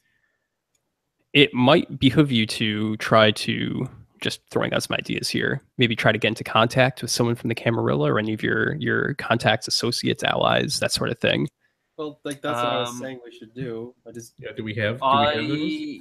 I should. Oh no, he's mostly not even present in this city. Right? I supposedly have a lot of quote unquote pull among kindred because of my recent associations with the elite. So who do you think that Nicholas would get in contact with? The prince is dead. The sheriff's dead. At least one primagen died the night before, and now the Malkavian primagen is right here with you, and he's in torpor. Who in the city do you think you'd have contact with? Perhaps, actually, Nicholas, you could call up your sire, Amelina. Yes, let's bring the rapist into the game. Sure. I'm just going with what's canonical here. I know, like that's what I'm saying. Is that's like considering that the game is like We're just gonna call her on the phone, right? We're not gonna hang out with her or anything. It depends on where you guys want to take this game.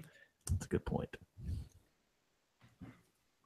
No, I'm just saying, like, the options given to me in my character backstory are call the woman I hate or do nothing. So we can always call my sire then. Antoinette Kelman. I could call my sire. Hey, Amir, how's it going? Well, that didn't help. Yeah, we'll call Amir sire. We get on the telephone and find out where she is currently. Okay. Safe house. So you call your typical number for your sire, who does not live in Berlin but lives in Frankfurt. And you call the usual number, and a secretary of some sort picks up. Hello? Is Antoinette Fusion there? Art Galleries. I need to speak to Frau Kelman. Let me see. I'm not familiar with that name. No, there's no Frau Kellerman that works here. Perhaps you're looking for contemporary art across the street. I put the phone down. Okay. Well, we're shit out of luck there.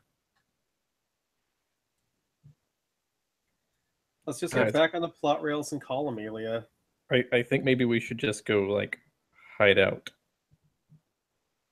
Wait for all this to blow over. And, check back in a couple nights, see if, Elysium is still up and running. And if not, then we can, I don't know, go to Frankfurt or something in a few days. And what are we going to do with Andre in the meantime? He can stay at my haven. He's not taking up much space. He's not going to do anything, right? How are we going to get him to your haven? I mean, duffel bag? You guys did just steal a car. We have a car that has no owner. So the option is it has an owner. The owner's Amir didn't kill him yet. Oh, good.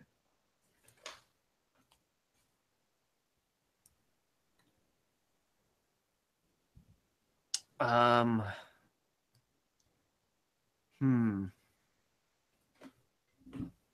think we're severely overthinking the problem that we have here.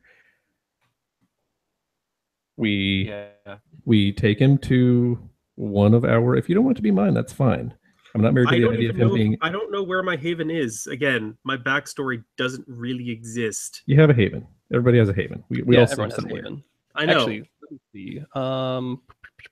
Does it say anything about where people's havens are in the adventure? Mine is very clearly at, a storage room of some club that's, only open at night anyway, so they don't use it during the day. So,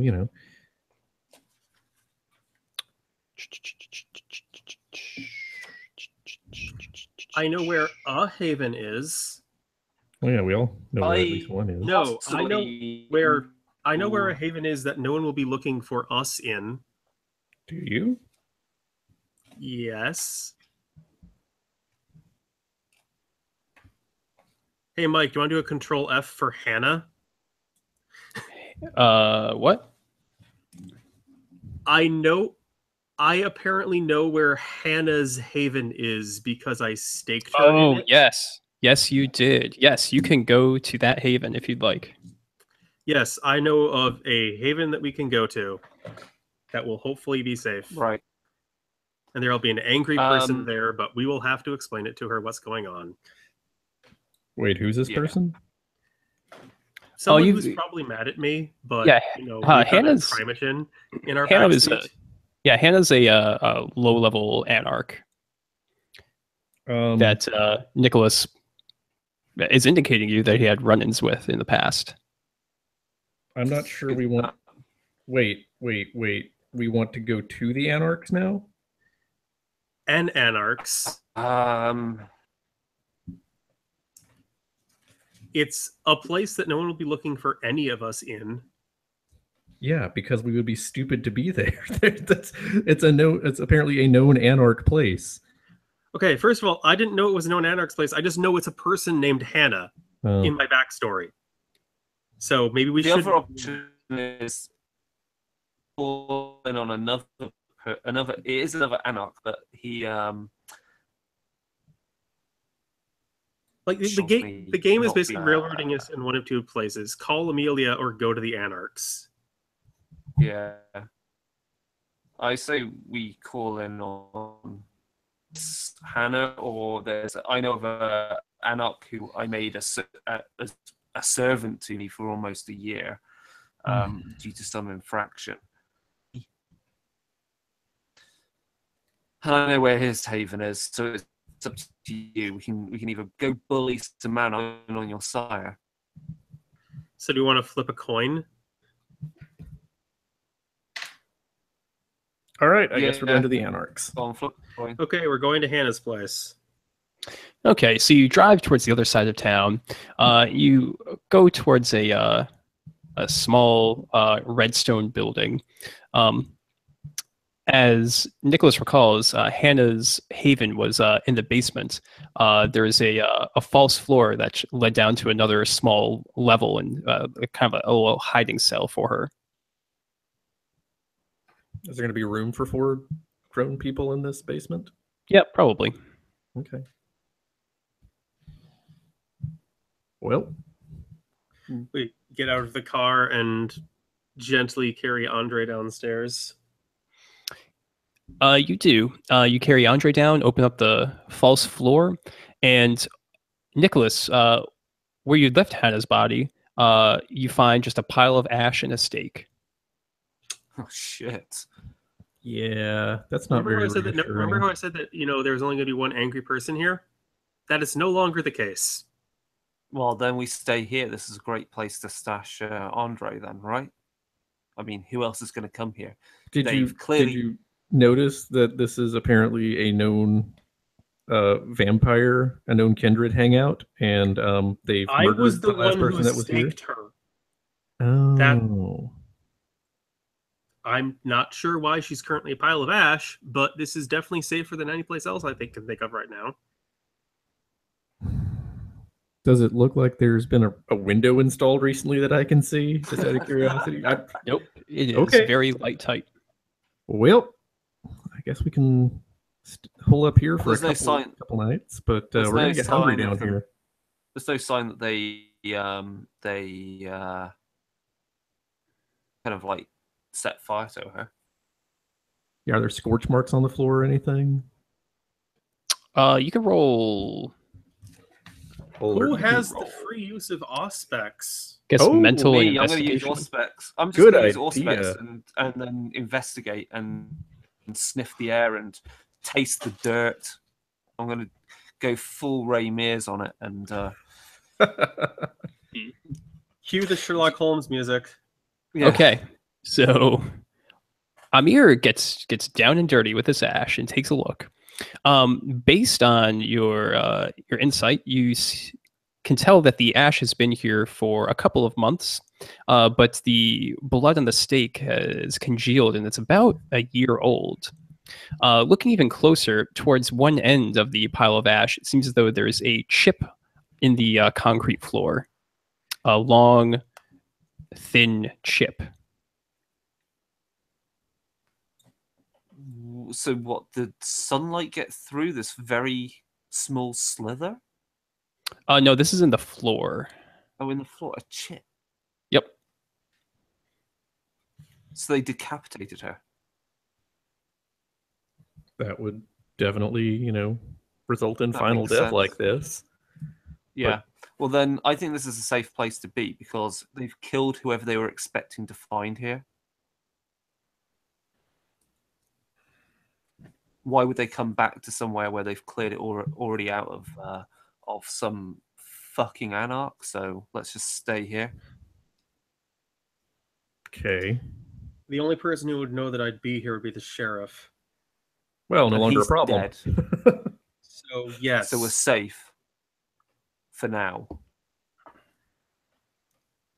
All right, then. So we stay here and do what? We wait to hear that the jackboots who went into that building are hunting after hires, or what? Do we have to check the news to find out where the next place that gets ram raided by some exploding van, or what? I think we stay here for a couple of days, recuperate, heal up, And go to Elysium. try and get Andre back on his feet. Yeah. Okay, we do that. I mean, that's all we can really do. And I think that's a good time to have the sun start to rise and you guys go to sleep. Mm-hmm. So the next day, so you all cuddle up first off, for the day in a pile of ash with Andre, and it's really cozy down here in this cold cellar. But to wake up the next day, you need to rouse the blood. Yep. Okay. Good. So that means we rouse it once. Correct. Correct. That's the scene. Okay. And what I think I want to do just for a second is Nicholas is very, very hungry. You're almost ravenous with hunger at this point. I think you have 4 dots in it right now. I need to go feed. So we should just kind of do a quick vignette of Nicholas trying to feed. I think we should maybe all go feed since I'm going to suggest that Amir and Bruno maybe at least feed. Well, no, you don't want to feed on us, do you, Nicholas?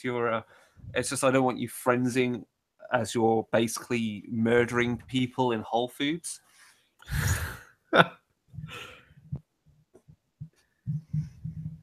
Just saying. I think I want that. I want this game to be as crazy as fucking possible. To be honest, this is the one thing I think actually you would find. You can find vegans and gluten-free people in East Berlin quite easily if you head that area, because it is the hipster area of Berlin, and Germans generally have quite health food stores everywhere. I'm assuming that Nicholas has a feeding area. Again, I just have no fucking clue where it is. Yeah, well, I mean, we can just... Where do you think you would go and feed off of a vegan or try to find one? As a person who eats meat lovers pizzas like they're going out of style, I have no idea. Maybe a vegan restaurant? No, yeah, that's like a Whole Foods or a vegan restaurant or something. Sure. Okay, cool. So you head out. Let's say that there's a vegan restaurant just a couple blocks down. It's early evening. The sun has just set, but there's still people outside having dinner. It's kind of a cafe setting, so there's a few tables outside. There's some seating inside. It's got some soft red lighting.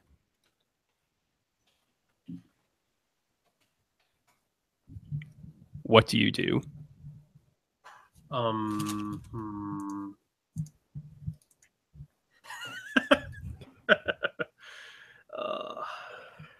I will probably find someone eating by themselves and try. Do they have patio seating? He did say there were some seated outside. Well then, I'm going to try and awe someone into an alleyway. Okay. There's an old woman sitting by herself eating a gluten-free soup. Exquisite. I am at hunger 4. Let's see how many of these 4 awe dice come up as ones. 7. None of them! And I got 2 successes.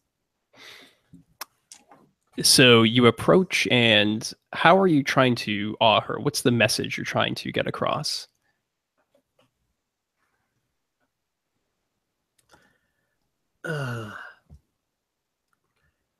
I don't know. Messages that you were super into grandmas. Hey, Granny, DTF. Alleyway, now.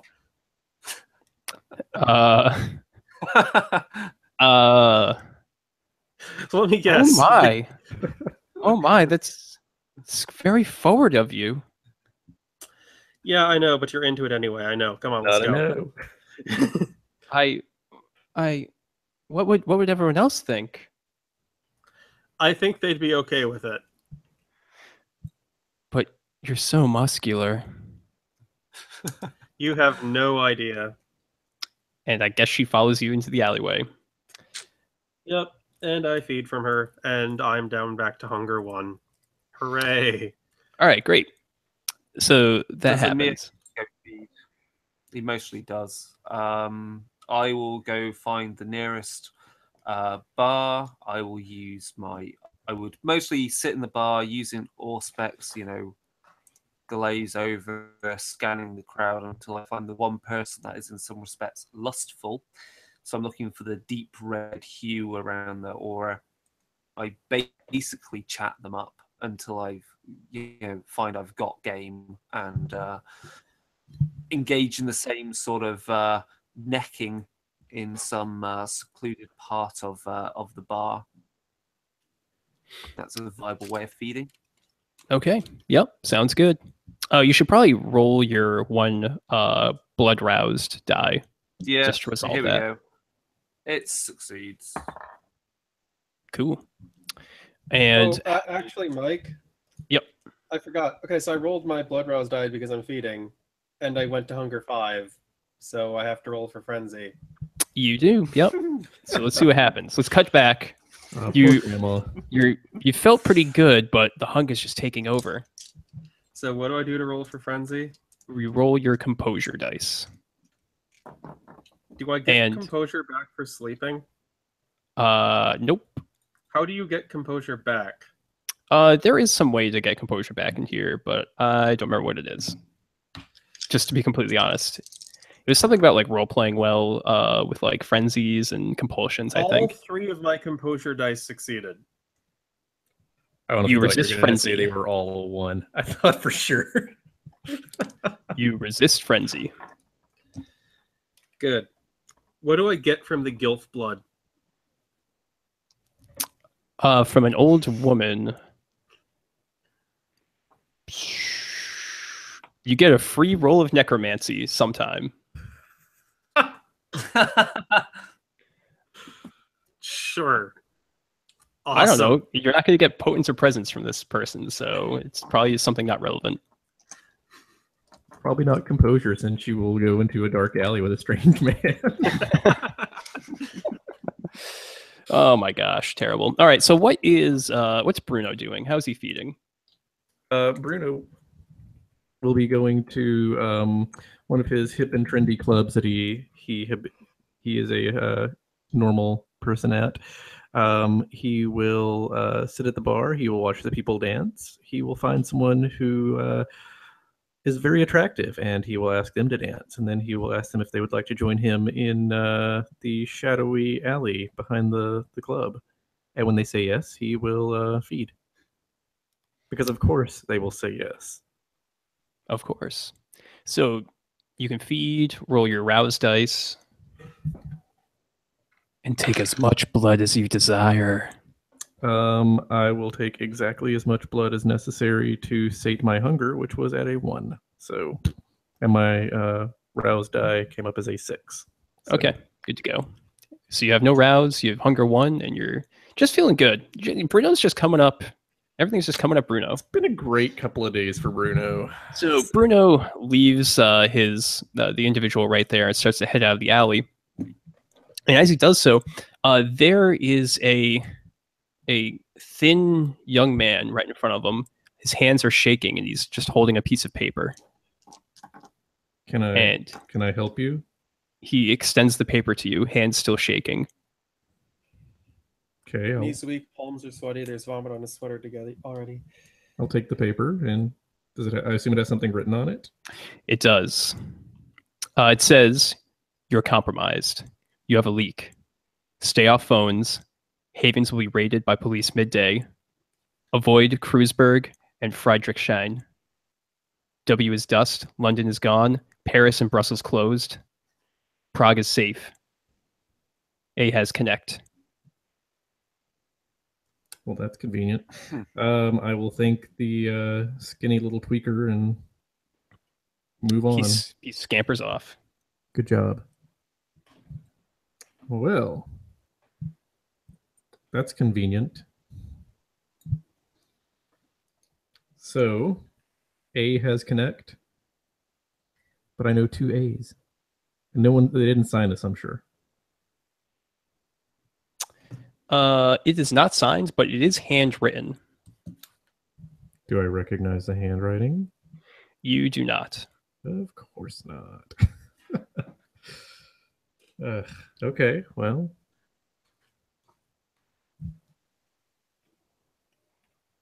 I will return to my group. My So, coterie. yeah, we'll meet up at like what, the back at the Haven or back at some assigned, I don't know, cafe. Let's go with the cafe. We'll change the scenery here. Is there anything else on the paper? Like it's not written on like some hotel, whatever. It's kind of an aged parchment. It feels very nice to the touch, but there's no other distinguishing features. Okay. So you meet up at a cafe that you'd pre-planned to gather at.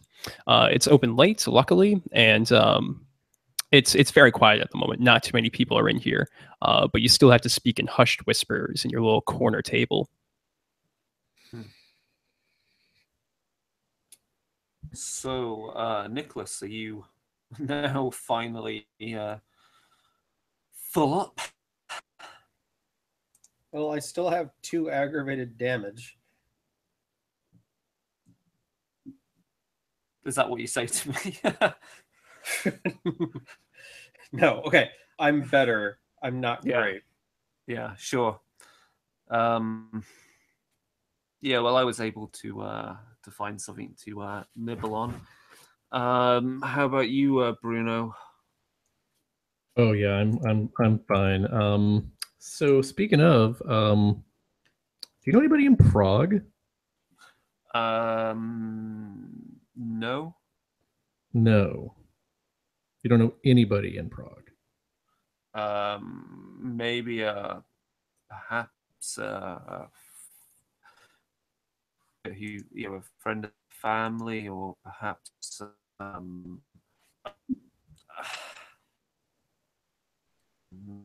not a good way to go, is it?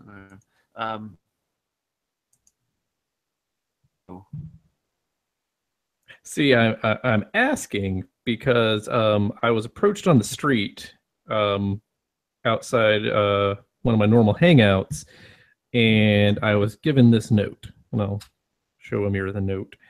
And it says that A has a connection in Prague, and well, you're A, so Yeah, Amir instantly recognizes that this is Antoinette's handwriting. Right. Well, that would explain why she's not in Frankfurt, perhaps. If she was able to get out ready. she. Now, given the company she used to work for, would it make sense that that Amir would know, I know, potentially a phone number or a company that she uses as an, I guess, what was it, an art gallery? So she's got some sort of thing like that in Prague. Yeah, definitely. You probably have a couple of different phone numbers. You don't talk to her or contact her very often, but there are a few emergency ways to get in contact. Yeah. So I will, having read the letter. So the letter says like not to trust email or social media or Stay off the phones. stay off the phones. Oh, right.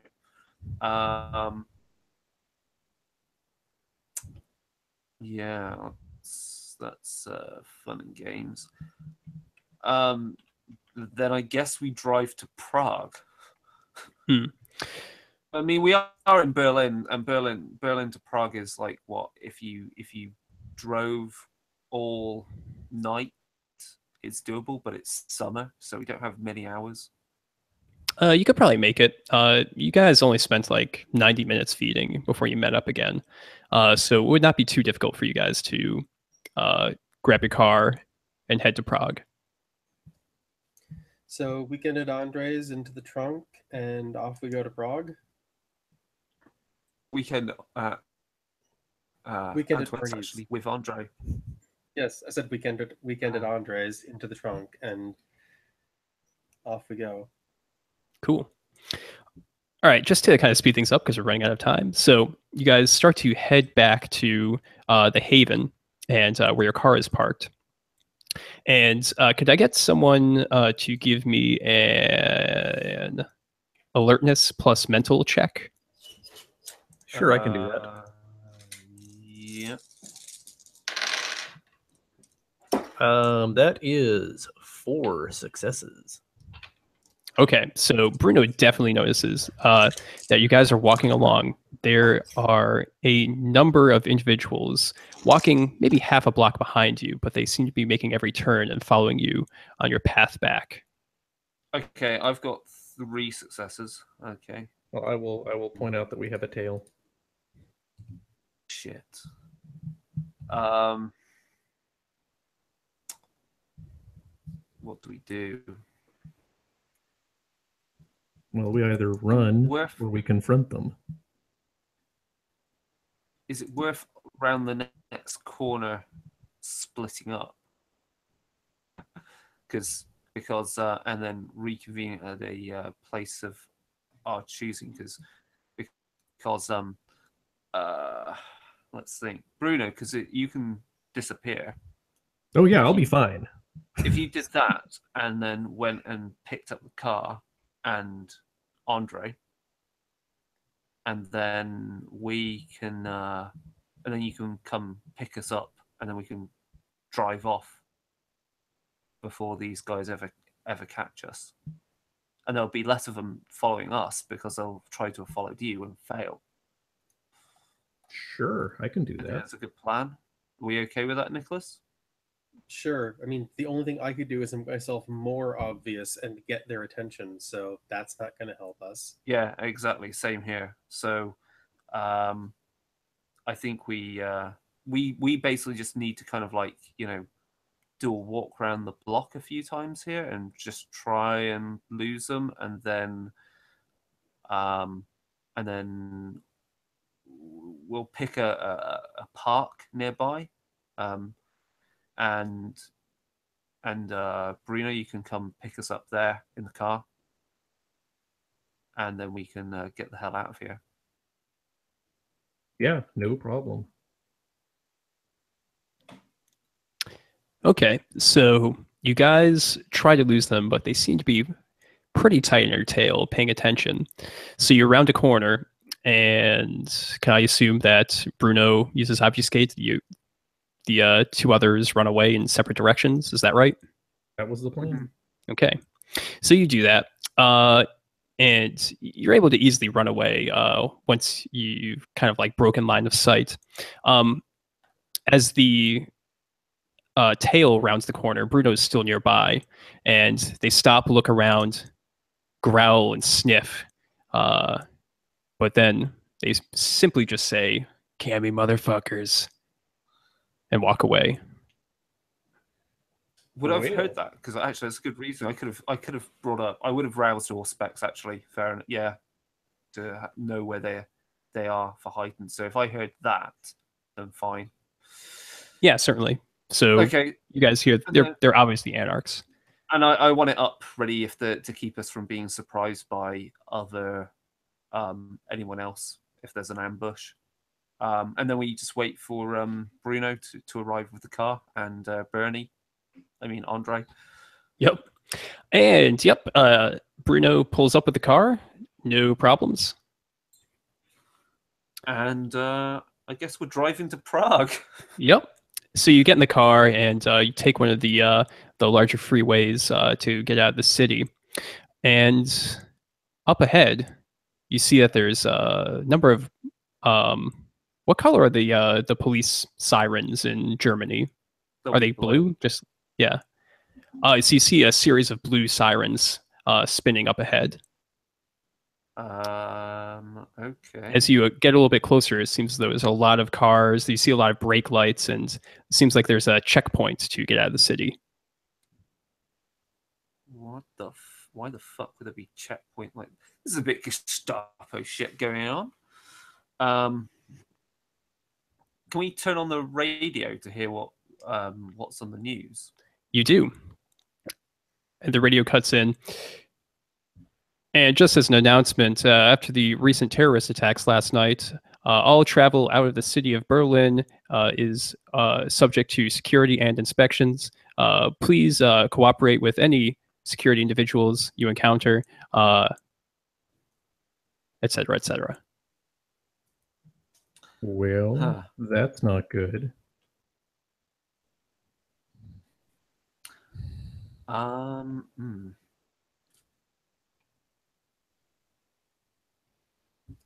What the fuck do we do with Andre?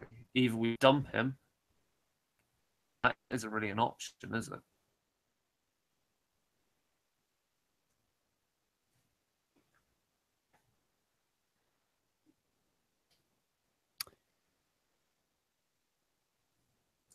We could say this is an emergency. I've got an ID I can use.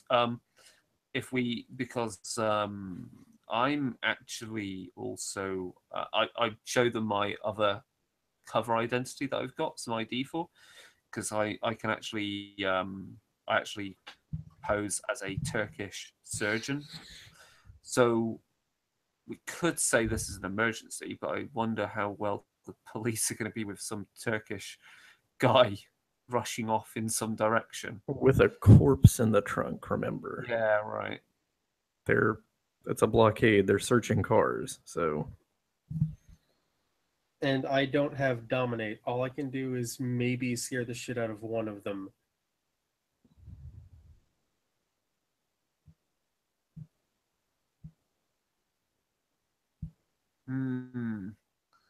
If Bruno, if you did your obfuscate again and got out of the car and went past the checkpoint and then created some sort of diversion for the police. I could use awe on them and make them think that I'm too important to search, maybe. But how many of them are there? You can't see at this point, but roadblock. So I mean, there's probably a bunch. Yeah, there's several flashing lights. I thought he said so. I could do 2 or 3, maybe, but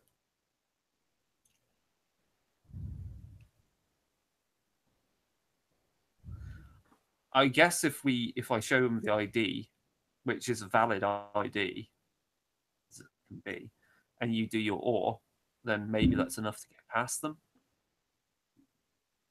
To say it's an emergency and we need to get to a patient. Hi. Let's do that, and if it fucks up, it fucks up.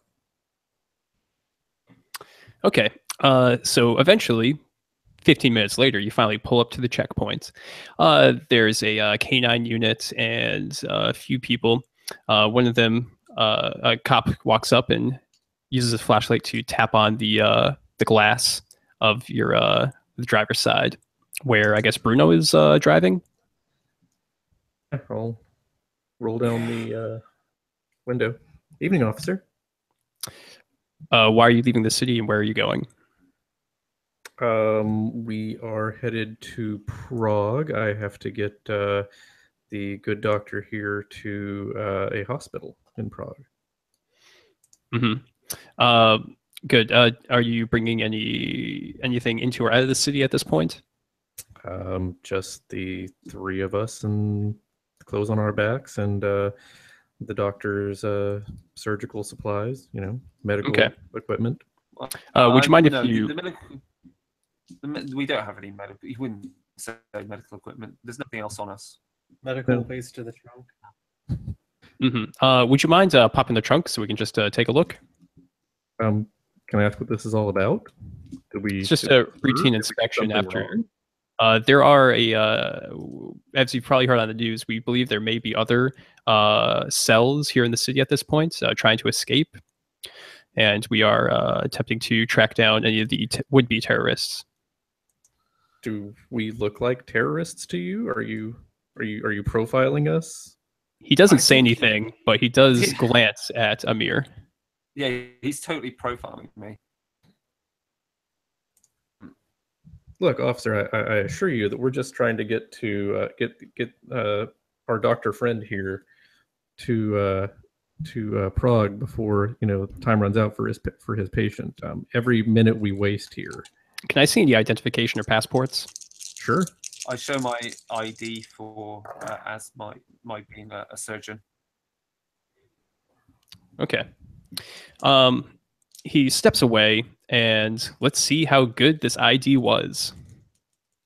Oh shit! Can we do or as he looks at it? I just got 3 successes on my awe check. As he looks at it, so that's going to fuck up his ability to pay attention. Surely, I hope. It's like, Oh, officer, I assure you, everything is in order. We have nothing to do with this. We just really need to get out of town. We don't want to be in the middle of all of this. It's just too difficult right now. About contacting the member of the parliament. Did the dog sniff anything? Nope. All right, move along. And he hands back your IDs. We will definitely move along. I hope once we get to the edge of the city, we get to the autobahn and we freaking nail that pedal to the floor. And I think that's what you guys do. And then Yay. it all just fades to black. Yay! So that is the best way this thing could have turned out.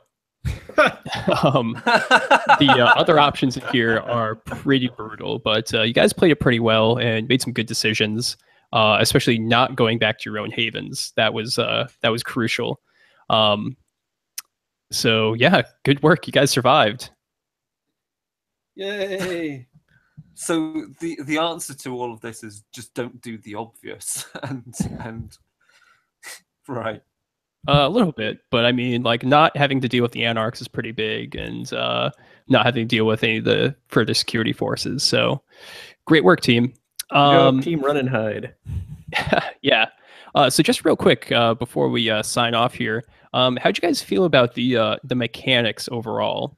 We had a little kerfuffle with the compulsions, which was my mistake. I apologize.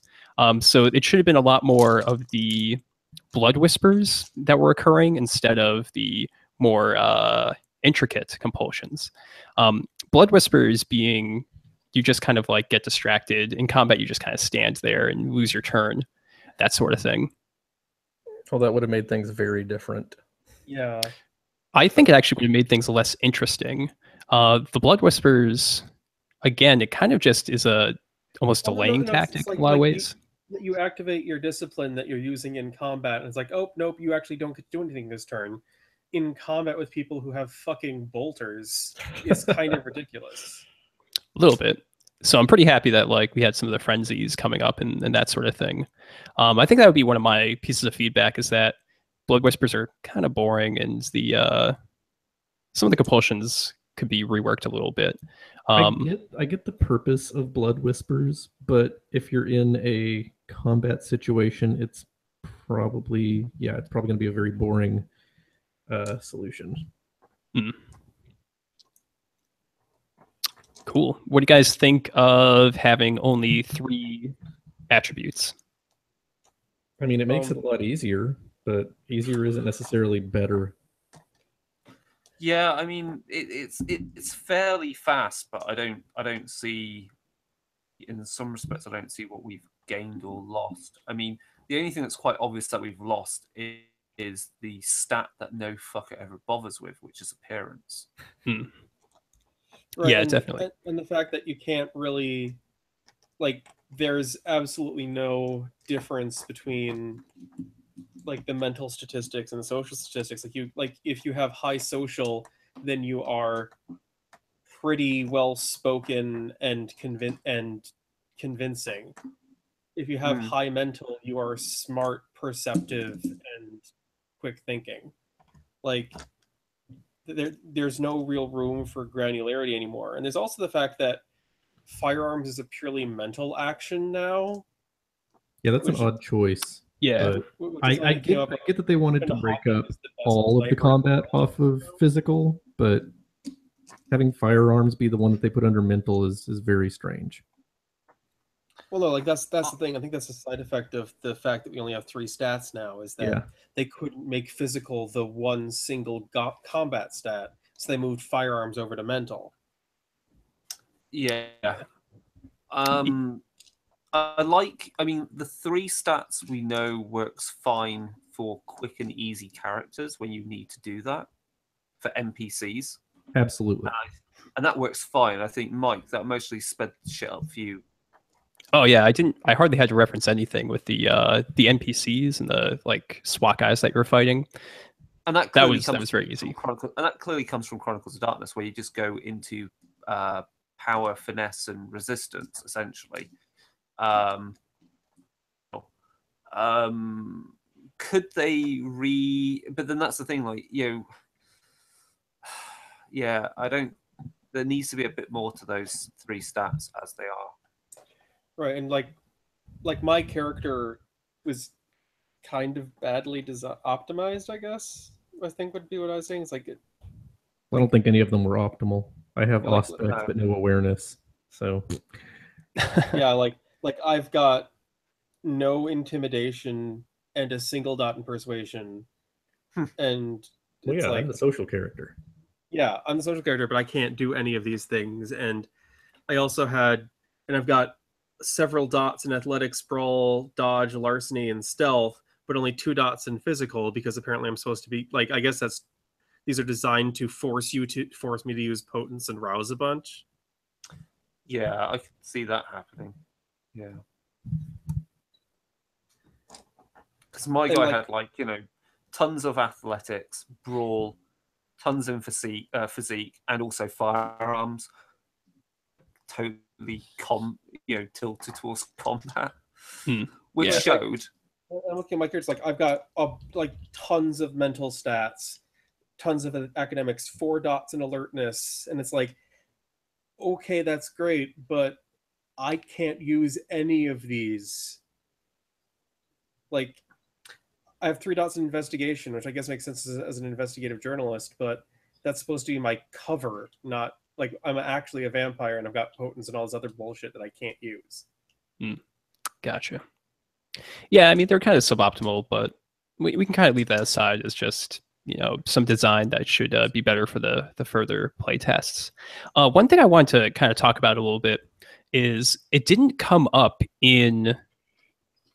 much in our game, but the hunger dice, I mean, they were interesting. They're kind of fun to use. I think it was a cool mechanic, and it's innovative and definitely something that they should pursue. But in our kind of white room analysis that we've been doing in our own free time and our little G chat, we kind of noticed that there was some interesting problems that can come up with it. Specifically, you with your hunger dice, you replace 1-for-1 dice in your skill check, your attribute plus ability check. And that means that, let's say you have hunger 5, so that means you should have like 5 hunger dice, but the roll you're doing only has 3 dice. That means you only replace 3 dice, you can only roll 3 dice, you only have 3 hunger effectively for that roll. And it kind of, you're less hungry because you're less skilled. And the same thing can happen with the critical damage, the critical hits that can occur in this system, which we didn't have any occur in our game. Matt got kind of close, but it luckily didn't happen to him. And with those, you subtract. What's up? I was going to say with the hunger dice, with the dice pool thing there, because it's a bit weird. Most probably the best thing to do is you take 3. So your dice pool is 3, your hunger is 5.